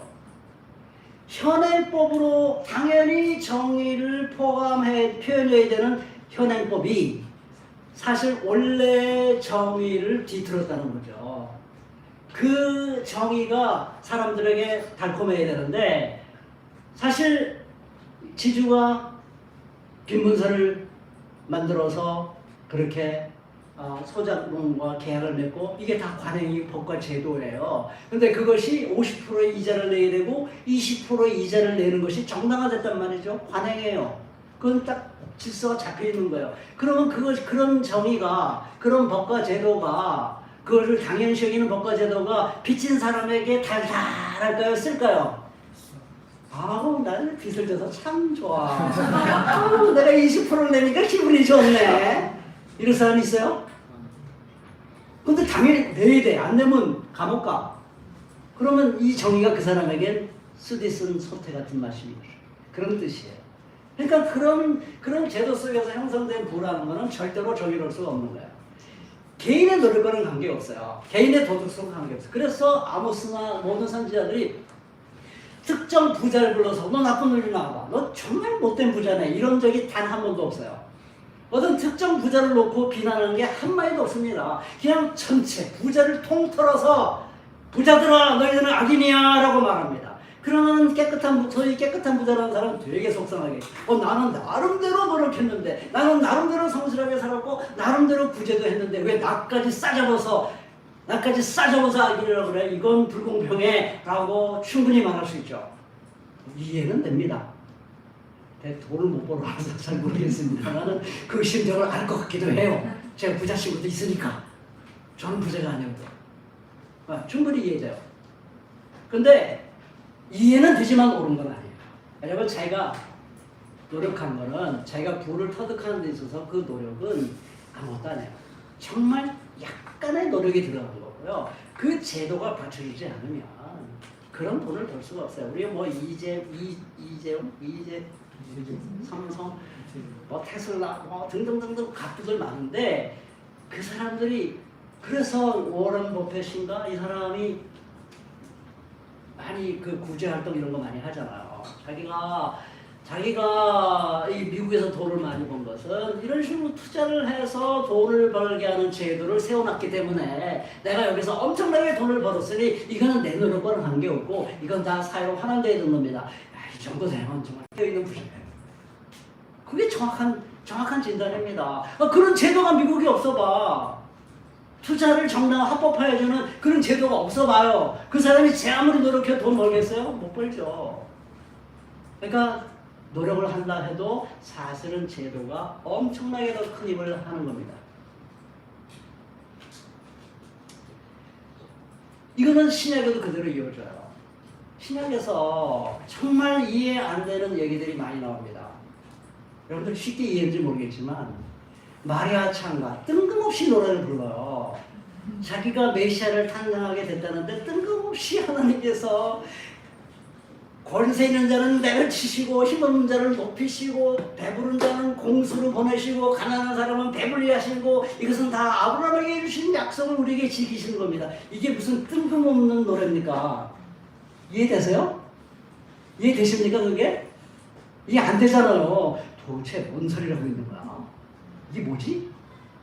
왜 이런 갑자기 예수님 탄생했는데 이런 빨갱이 같은 소리를 하고 앉아있지? 우리로서 그렇게 느끼지 않습니까? 갑자기 부자는 공수를 보내고 가난한 사람 배불리 먹이시고 이거 공산당이 하는 얘기 아니에요? 아닌가? 그렇게 맞죠? 그렇게 생각하잖아요. 이게 뭔 소리야? 또 나사로와 부자의 비유도 보세요. 우리는 생각할 때 너무 익숙해져 있는데 부자가 저렇게 막 뜨거운 곳에 떨어져가지고 고생하는 거는 그 나사로를 제대로 돌보지 않아서 그런 거다. 이 나사로는 이름에도 보면 뭔가 그 의미가 있는 것 같은데 이 나사로가 이렇게 아브라함의 품에 있는 거는 이 사람이 뭔가 가난하지만 경건하게 살았기 때문이다. 이렇게 생각합니다. 맞아요, 그게? 아브라함의 답은 그렇지 않습니다. 아브라함의 답은 누가복음에 이유를 설명합니다. 왜 부자는 그렇게 됐고 나사로는 왜 아브라함의 품에 있는가? 아브라함이 하는 얘기야. 얘가 되돌아보아라. 얘가 살아있을 동안에 너는 온갖 호사를 누렸지만 나사로는 온갖 괴로움을 다 겪었다. 그래서 그는 지금 여기서 위로를 받고 너는 고통을 받는다. 끝. 끝. 아브라함 그 부자가 아브라함에게 제발 그렇다면 우리 남겨진 가족들에게도 좀 이 나사로를 보내주셔서 이 진리를 좀 가르쳐 주십시오. 그랬어요. 갈 필요 없다. 모세율법에 이미 다 기록되어 있느니라 그랬어요. 그러니까 이게 모세율법에 이미 다 있는 얘기를 아브라함이 하고 있는 거예요. 여러분 이상하지 않아요? 이거 좀 이상해요. 이거 정말 맞는 얘기인가요? 그러니까 사람들이 이걸 원래 우리 생각과 막 조화시키려고 하다 보니까 아브라함이 하지도 않은 말, 나사로는 뭔가 경건했을 거다.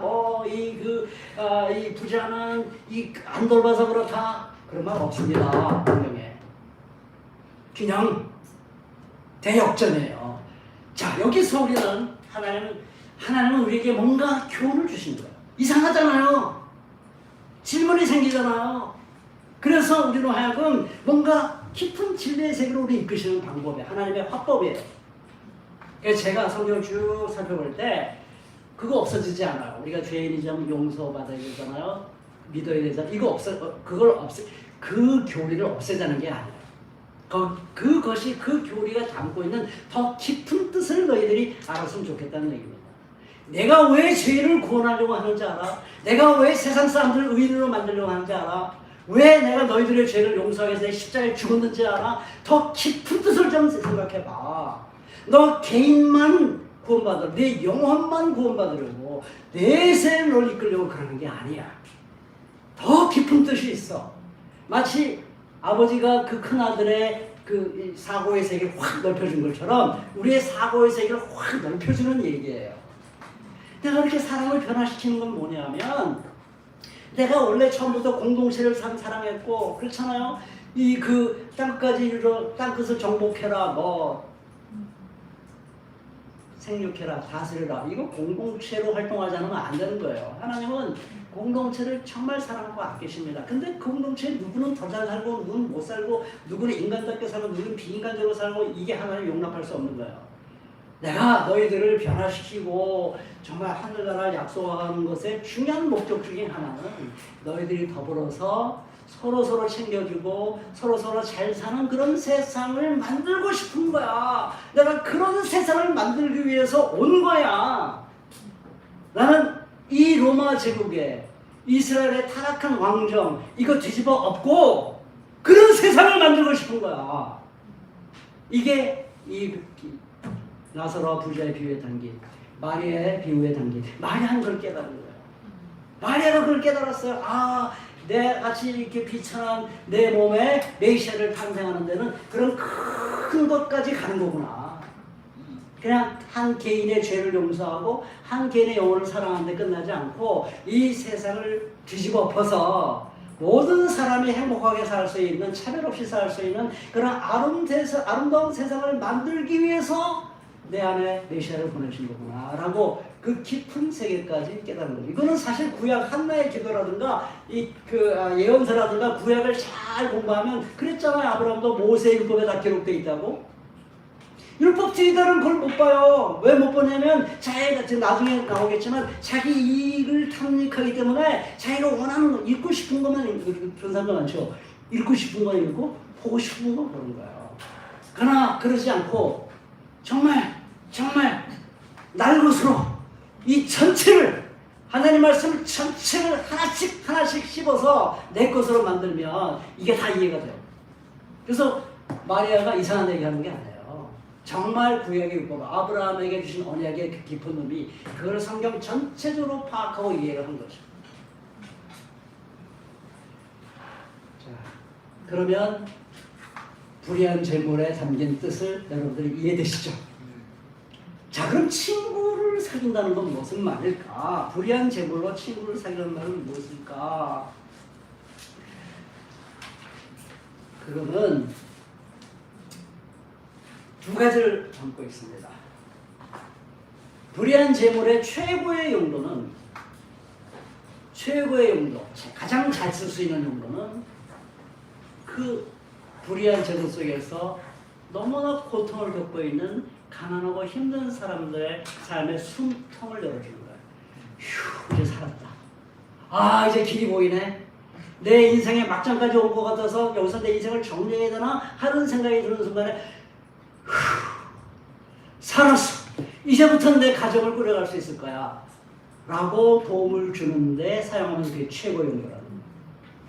두 번째, 그렇게 돕기 위해서 기존의 질서를 망가뜨려도 괜찮아.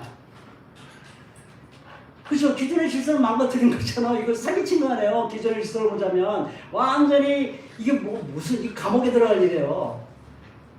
감옥에 들어갈 일이에요. 그 원래 빈 문서를 자기가 그걸 뭐라고 하지? 문서 위조? 문서 위조죄. 조국 씨가 문서 위조 때문에 감옥 들어간 거 아니에요. 감옥 들어가서 이때도 그런 거야. 근데 거기에 대해서 아무 말씀도 안 해. 아무 말씀도 안 해. 그건 뭘까요? 뻔한데 그게 듣는 사람이나 읽는 사람이나 뻔한데 그건 정말 잘못인데 나쁜 놈아 하고 싶은데 예수님은 주인도 그렇고 예수님도 그렇고 단 한마디도 안 해. 그건 생각해 보셔야 돼요. 이 정말 가난한 사람들의 삶을 숨통을 열어주기 위해서라면 기존 질서 그냥 무시해도 돼. 이런 얘기입니다. 아니면 기존 질서를 뒤집어 엎는 게 더 좋아. 이런 얘기를 하고 있는 거예요. 공감되십니까? 제가 성경에 없는 얘기를 하나요? 이거 좀 확인하고 넘어가야 되겠어요. 그래서 제 해석이 좀 수상하죠? 수상할 거예요. 수상하게 들릴 거라고 제가 생각합니다. 근데 그 외에 달리 설명할 수 있는 방법이 찾아보셔가지고요. 나중에 내 해석 외에 달리 좋은 법이 있으면 저한테 알려주세요. 그럼 제가 회개할게요. 회개할 용이 있습니다. 제 해석이 틀렸으면. 잘못하면 잘못한 거지 뭐. 근데 저로서는 이것과 달리 해석할 방법을 제가 못 찾았어요. 아마 주님께서 내가 침묵으로 남겨놓은 부분을 네가 잘 찾아서 이해하는구나. 이런 느낌을 제가 살짝 받습니다. 그렇지만 그거는 주관적인 느낌이라 틀릴 수도 있어요. 하지만 저로서는 지금까지 제가 살아온 인생 모든 걸 종합해서 볼 때 그게 저에게는 가장 이해가 되는 해석이에요.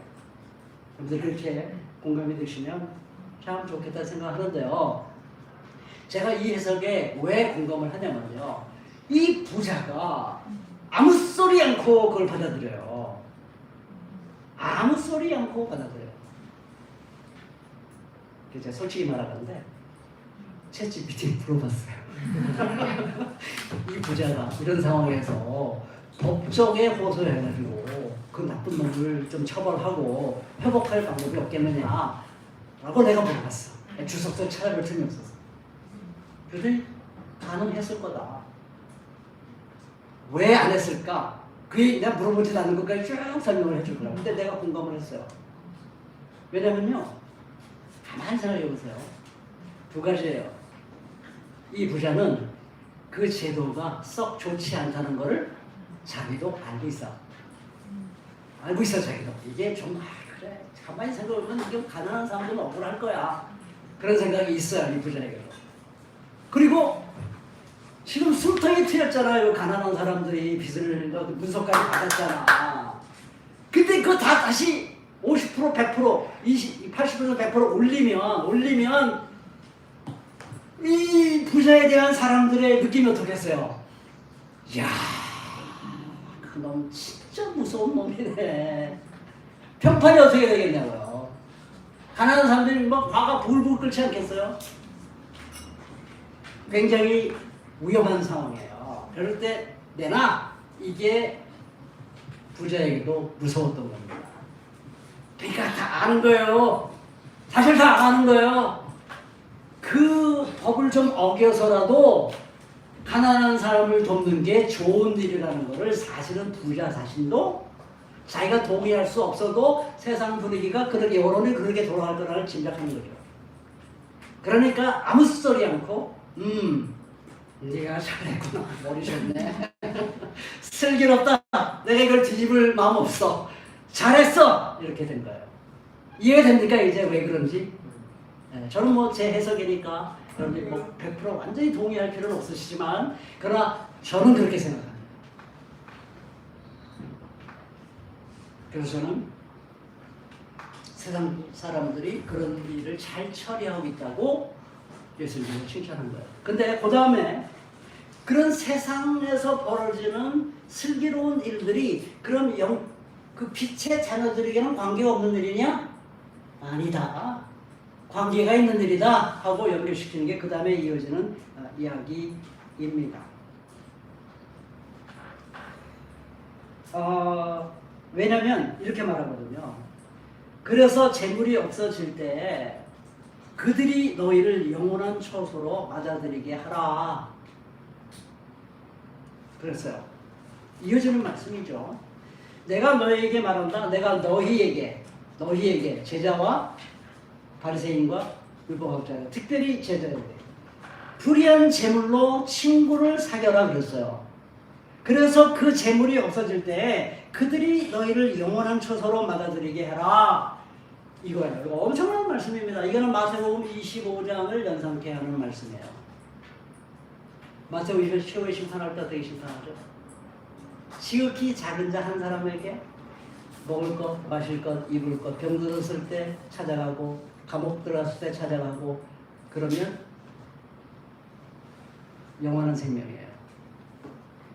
내가 그렇게 병들고 가난하고 감옥에 들어가고 이럴 때 예수님을 본 적이 없는데 아니야. 지극히 작은 자 하나에게 한 것이 곧 나에게 한 것이야.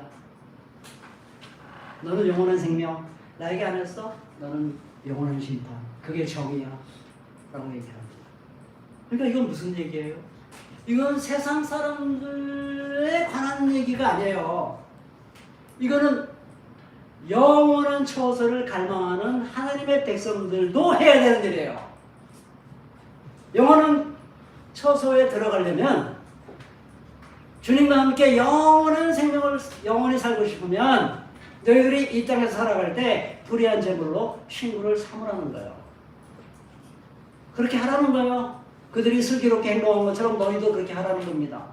그래서 가난한 이웃들을 무시하지 말고 그들에게 숨통을 열어주기 위해서라면 그 불의한 재물을 열심히 쓰고 그리고 불의한 재물을 그 모으는 과정에서 이 세상의 제도를 따질 거 좀 무시해도 괜찮아. 아니면 그 세상을 좀 뒤집어엎도록 노력해봐.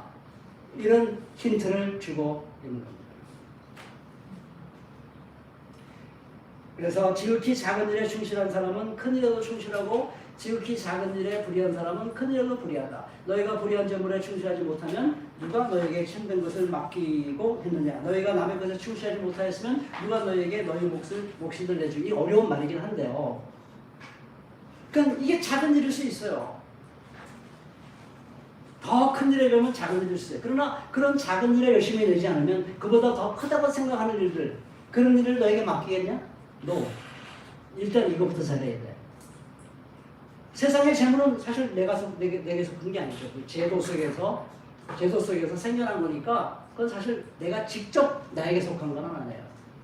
그거를 너희들이 제대로 사용하는데 충실하지 않으면 너의 진정한 목, 영원한 처소 이걸 너에게 주겠냐?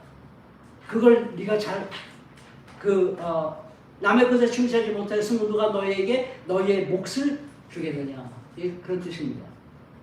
그러니까 이런 세상에서 경제활동에 어려움을 겪는 사람을 위해서 물질적으로 도와주는 과정에서 이 세상의 제도를 좀 더 정의로운 제도로 바꿔나가는 그 노력을 기울이지 않으면 국물도 없어. 영원한 처소 없는 걸로 생각해. 이렇게 말씀하고 있는 거예요. 자, 그러니까 바리새파 사람들이 이걸 듣고서는 어떻게 됐어요? 비웃었어요. 비웃을 수밖에 없죠. 아니 모든 재물이 다 불의하다고? 아니 그런 못된 놈을 칭찬해? 그게 슬기롭다고? 이거 웃기는 사람이네 하고서 비웃었던 거죠. 왜 비웃었냐? 돈을 사랑하기 때문에 비웃었다고 되어 있습니다. 돈을 너무 사랑하니까, 돈을 너무 좋아하니까 눈이 어두워진 거예요. 돈을 좋아하니까 눈이 어두워져서 그 재물이 어떤 힘을 갖고 있는지를 보지 못하는 겁니다. 그냥 이건 깨끗한 부라고 생각하는 거예요. 이걸 잘 쓰면 된다고 생각하는 거예요. 그 돈을 너무 좋아하면 이 부가 축적되는 이 제도 속에서 가난한 사람들이 얼마나 힘겹게 살아가고 있는 건 눈에 안 보여요. 눈에 안 보여. 그게 안 보입니다. 그래서 그들을 향한 하나님의 은혜가 안 보여요. 돈을 사랑하기 때문에. 그러니까 그들이 율법주의인 이유는 이것과 통하는 거예요. 왜냐하면 율법주의는 결국 하나님을 이용해서 자기 이익을 챙기려고 하는 거거든요. 내가 대단한 신앙인이다. 내가 훌륭 거룩한 사람이다. 그러니까 나를 존경해. 하나님 나를 축복하실 거야. 이게 율법주의예요. 그러니까 율법주의의 가장 큰 핵심은 왜 하나님이 왜 그 더 중요한 정의와 신의와 인애는 저버리고 11조만 그렇게 열심히 하려고 하냐. 이게 더 중요하다. 사랑과 신의와 정의가 더 중요한 거야. 왜 이 중요한 건 버리고 이거 열심히 해? 라고 화이슬 친척을 그랬어요. 그게 작은 문제가 아니고 화이슬 친척을 그랬어요. 아무리 열심히 그걸 지켜도요. 더 중요한 것을 안 지키면 끝. 더 이상 말할 것도 없어요. 그냥 끝장이야 그걸로. 그게 예수님의 가르침입니다. 그 은혜를 아는 사람은 그게 무슨 말인지 알아요. 근데 돈을 자기 탐욕 때문에 신앙생활하는 사람 무슨 말인지 못 알아들어요. 그게 무슨 말인지. 이상하네 그 사람 참.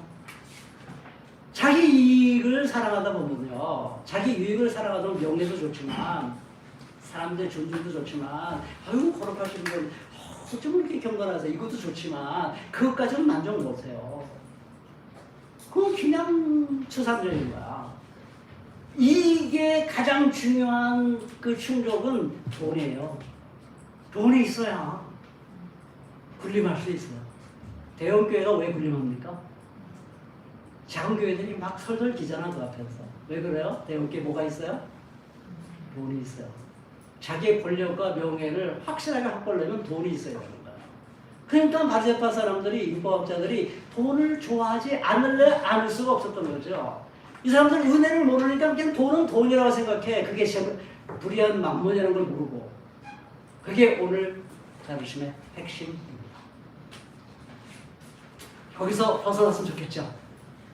자, 우리 주님의 은혜를 생각합시다. 야훼 하나님의 아들이에요. 예수님은 야훼 하나님의 아들이에요. 야훼라는 이름 출애굽기 이제 시간이 다 지났기 때문에 출애굽기 6장을 쭉 보면 야훼라는 이름 속에 담고 싶은 내용이 뭐냐면 야훼가 주님이 이름한 게 다 야훼예요.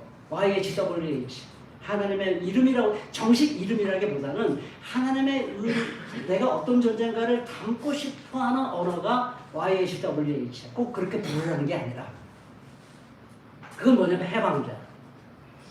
이스라엘 백성들의 그 신음하는 소리를 듣고 그들의 고통을 보고 그들의 아픔을 가슴에 새겨서 기어이 그들을 해방시켜서 새로운 땅에서 새로운 세상을 만들어서 대동사회, 우리가 쉽게 말하자면 대동사회를 만들어가고 싶어하는 하나님의 마음을 담고 싶은 어떤 언어를 찾자면 그게 YHWH다. 야훼라고 하는 거예요. 여호와. 그 단어에 그 하나님의 모습을 담고 싶었어요. 그게 출애굽 역사에서 하나님이 이스라엘 백성들에게 가르쳐주고 싶었던 거예요. 너희들이 믿는 하나님은 이런 분이야. 해방자야. 예수님은 정확히 그 아버지의 아들이에요. 그래서 이런 마음으로 지금 오늘 이 비유를 우리에게 얘기해주고 있는 거죠. 그래서 하나님의 은혜는 이렇게 힘들고 어려운 사회적 역사를 향해서 오늘도 흘러가고 있다. 그 은혜를 항상 마음속에 간직하시고, 마지막으로 팁을 하나 드리면, 아까 이 앱에 선물함이 있다고 그랬잖아요. 다시 생각하니까 그 선물함은 쓰면 없어져 버려. 그렇죠? 다시 생성이 안 돼, 쓰면. 근데 하나님이 우리에게 주신 선물함은 쓰면 다시 채워줘요. 그래서 우리가 언제든지 새롭게 꺼내 쓸 수 있는 선물함이에요. 없어지는 법이 없습니다. 고갈되는 법이 없습니다. 제가 오늘 하루 종일 그 은혜를 다 썼다. 은혜를 다 받아가지고 그 은혜 응답함으로 그 은혜가 다른 사람에게 다 나갔다. 그래서 내가 비웠다. 그 다음날 선물함을 딱 열어보면 거기 또 꽉 차 있어요. 이게 웬 떡이야 하고 쓰시면 됩니다. 그래서 여러분들의 은혜의 선물함은 항상 가득 차 있다 하는 걸 기억하시고, 여러분들이 그걸 그리워하시고 고마워하시고 믿음으로 쓰시기만 하면 돼요. 그래서 은혜에 응답하는 삶을 앞으로 여러분들의 숨이 마지막 숨을 쉬는 날까지 아름답게 사시도록 하시기를 주님으로 축원합니다. 기도하시겠습니다. 고마우신 하나님, 오늘 사회적 약자를 향한 하나님의 그 놀라우신 은혜를 마음속에 깨닫게 해주셔서 고맙습니다. 이 은혜에도 응답하는 삶을 살아갈 수 있도록 저를 좀 붙잡아 주시옵소서. 감사하며 예수님의 이름으로 기도합니다. 우리 이 시간에 좀 들으신 말씀을 기억하며 함께 좀 기도하는 시간 갖고 싶습니다. 먼저는 하나님 저희의 사고의 폭을 넓혀주셔서 새로운 하나님 나라의 상상력, 막장 죄인을 사랑하시는 하나님의 사랑, 반듯해 보이는 삶을 살아야만 한다고 생각하는 우리의 생각을 뒤집어 주시는 하나님의 은혜, 그리고 불의한 제도 안에서 순응하며 살아가고 있는 우리의 모습을 깨달을 수 있는 상상력의 폭을 넓혀주시는 하나님, 정말 저희가 하여금 더 넓은 하나님 나라의 은혜와 사랑의 눈으로 우리와 이웃과 세상을 바라볼 수 있는 눈을 허락하여 주시옵소서. 먼저 좀 같이 기도하도록 하겠습니다. 주님, 하나님, 정말 우리 세 번의 말씀을 통하여 하나님의 마음을 알게 하여 주시고 하나님의 사랑을 깨닫게 하여 주신 하나님 감사합니다. 하나님, 그동안 저희들이 정말 우리의 삶의 곤고함에 사로잡혀서 정말 돈의 노예가 되어서 당장 살아가야 될 내 삶과 나의 부족함과 나의 잘남과 이런 것들에만 사로잡혀 살았던 우리의 삶을 다시 한번 돌아보게 됩니다. 이제 주님께서 말씀하여 주신 대로 우리의 사고의 폭을 넓혀주시고 새로운 하나님 나라의 꿈과 사랑을 발견해낼 수 있는 저희들 되게 하여 주시옵소서. 하나님의 은혜가 얼마나 크고 놀라운지를 깨달을 수 있는 은혜를 허락하여 주시옵소서. 우리의 사고와 우리의 생각으로는 도저히 헤아릴 수 없을 만큼 정말 막장 죄인과 같은 저희들도 사랑하시고, 하나님, 저희가 하나님한테 잘 보이기 위해서 끊임없이 노력하고 끊임없이 잘 살아보려고 다른 사람들에게 잘 보이고 칭찬받고 싶어서 안간힘을 살았던 우리의 연약했던 모습들을 다시 한번 발견하고, 하나님이 그런 것으로 우리를 판단하지 아니하시며 있는 모습 그대로 우리를 사랑하여 주시는 하나님이심을 있는 그대로 받아들일 수 있는 사고의 확장이 우리에게 일어날 수 있도록 주님 은혜 베풀어 주시옵소서. 하나님, 우리가 발딛고 살아가는 이 세상이 얼마나 악한 제도로, 얼마나 불의한 제도로, 얼마나 하나님 보시기에 악한 방식으로 운영되고 있는 세상인지를 바라볼 수 있는 눈을 저희에게 허락하여 주시옵소서. 나도 어차피 어쩔 수 없이 먹고 살아야 한다며 스스로 변명하고 정말 위안 삼으며 이 세대의 불의함에 순종하고 동조하며 살아가는 사람들 되지 않도록 하나님, 저희로 하여금 하나님 나라의 눈을 가질 수 있게 하여 주시옵소서. 당장 우리의 이웃들이 굶어가고 이 불의한 제도로 인하여 숨이 옥죄어지고 있는데도 불구하고 그러한 것들을 깨닫지도 못하고 당장 나 오늘 하루 어떻게든 잘 살아보려고 발버둥치며 살아가고 있는 연약한 우리의 모습을 불쌍히 여겨주시고 믿음의 눈으로 하나님의 사랑 사랑의 눈으로, 은혜의 눈으로 세상을 다시 한번 바라볼 수 있도록 주님 저희에게 은혜 베풀어 주시옵소서. 깨달아지는 은혜가 있게 해주시고, 깨달아지는 것이 있었다면 이것이 우리의 삶에 구체적으로 녹여지고 변화되어지고 돌이켜져 회심하고 회개할 수 있는 은혜가 있을 수 있도록 주여 은혜 베풀어 주시옵소서. 하나님의 눈으로 이 땅을 바라보고 나를 바라보고 이웃을 바라보고 세상을 바라볼 수 있는 그런 하나님의 사람들 될 수 있도록 하나님 저희를 베풀어 주시옵소서. 하나님의 은혜가 이곳에만 머무르고 증발되어 버리는 것이 아니라 우리의 삶의 자리를 쫓아와서 매일매일 매 순간의 삶도 하나님의 은혜 가운데 정말 우리를 사랑하고 또 이웃을 사랑하며 이 세상에 굶주리고 배고프고 부당하고 억울한 우리의 이웃들을 생각하며 살아갈 수 있는 귀한 하나님의 사람들 되게 하여 주시옵소서. 참 사람답게 사는 것이 무엇인지, 하나님이 우리를 왜 창조하시고 왜 이 땅에 살아가게 하셨는지를 깊이 생각하고 깊이 묵상하며 살아갈 수 있는 귀한 하나님의 사람들 되시옵소서. 주님 저희를 붙들어 주시옵소서. 정말 저희의 눈에 비닐을 벗겨주셔서 사도 바울이 회심한 것처럼 베드로가 달라진 것처럼 우리도 그렇게 달라질 수 있는 사람들 될 수 있게 하여 주시옵소서. 주님 우리 시간 한 번 더 기도할 때 우리가 함께 이 생명의 은혜를 누리는 공동체로 부름받았음을 기억해서 우리가 나만 생각하며 살아가는 것이 아니라 먼저 이 교회 안에서 하나님의 사랑과 은혜가 잘 뿌리내릴 수 있는 공동체, 그리하여 이 세상 가운데 아름다운 하나님 나라의 공동체가 여기 있다 이야기할 수 있는 공동체 이루어가는 그런 교회 될 수 있게 해달라고 한 번 더 같이 기도하도록 하겠습니다. 같이 기도하겠습니다.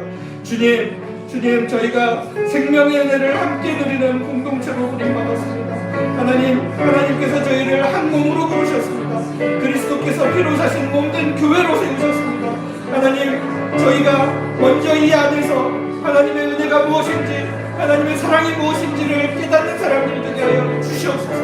나보다 남을 낮게 여기는 것이 정말 이 교회 안에서 먼저 일어나게 하여 주시옵소서.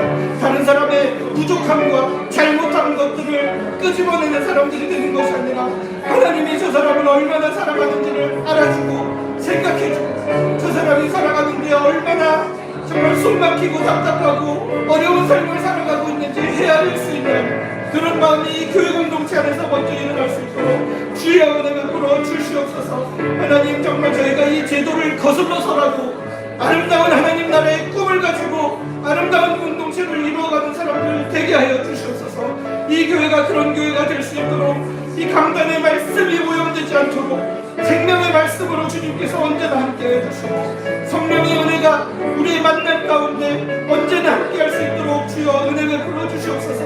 함께 식사하고 함께 차 마시는 그 가운데 성령께서 함께하여 주셔서 정말 우리의 삶을 돌아보고 정말 우리의 연약한 삶을 서로 격려하며 내가 발견하지 못하는 하나님의 은혜를 다른 사람들이 발견하여 알려줄 수 있는 그런 공동체가 될 수 있도록 하나님 이 교회를 사용하여 주시고 하나님 그리하여 우리가 세상 가운데 참 하나님의 은혜가 무엇이고 참 하나님의 사랑이 임하였을 때 사람들이 어떻게 달라지고 공동체가 어떻게 달라지는지를 정말 세상 가운데 자신 있게 이야기할 수 있는 그런 공동체가 되어질 수 있도록 주님의 은혜에 사로잡힌 공동체 될 수 있게 하여 주시옵소서.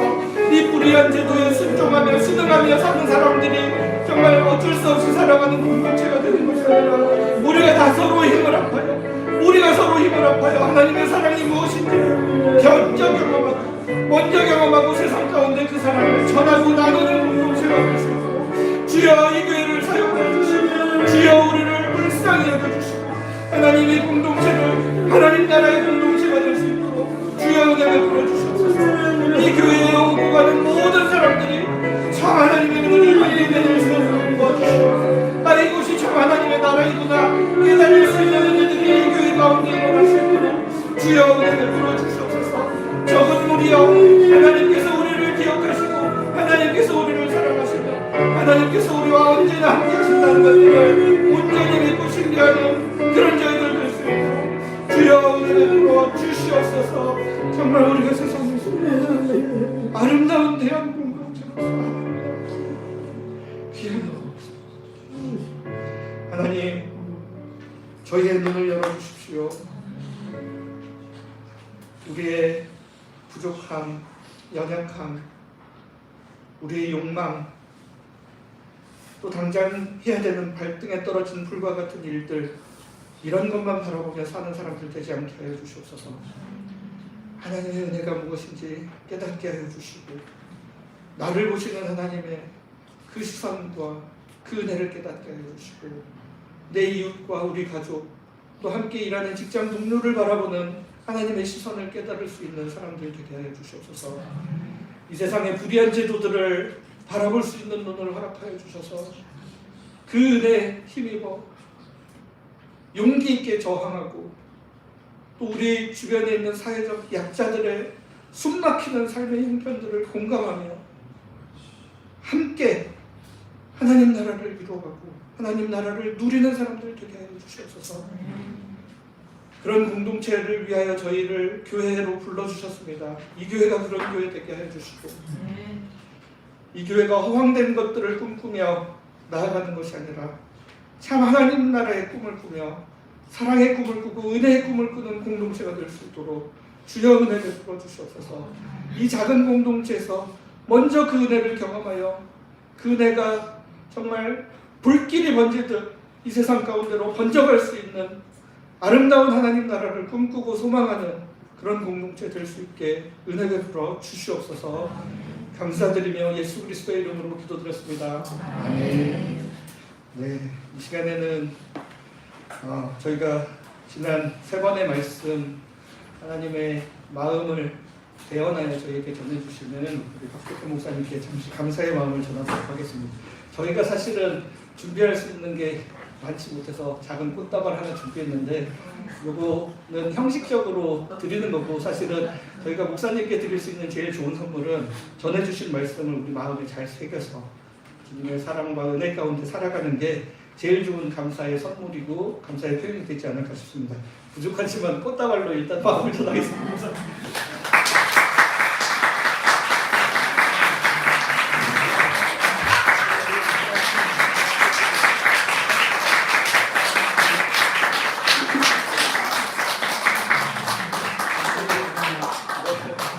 축도해서 이제 마무리. 축도요? 네.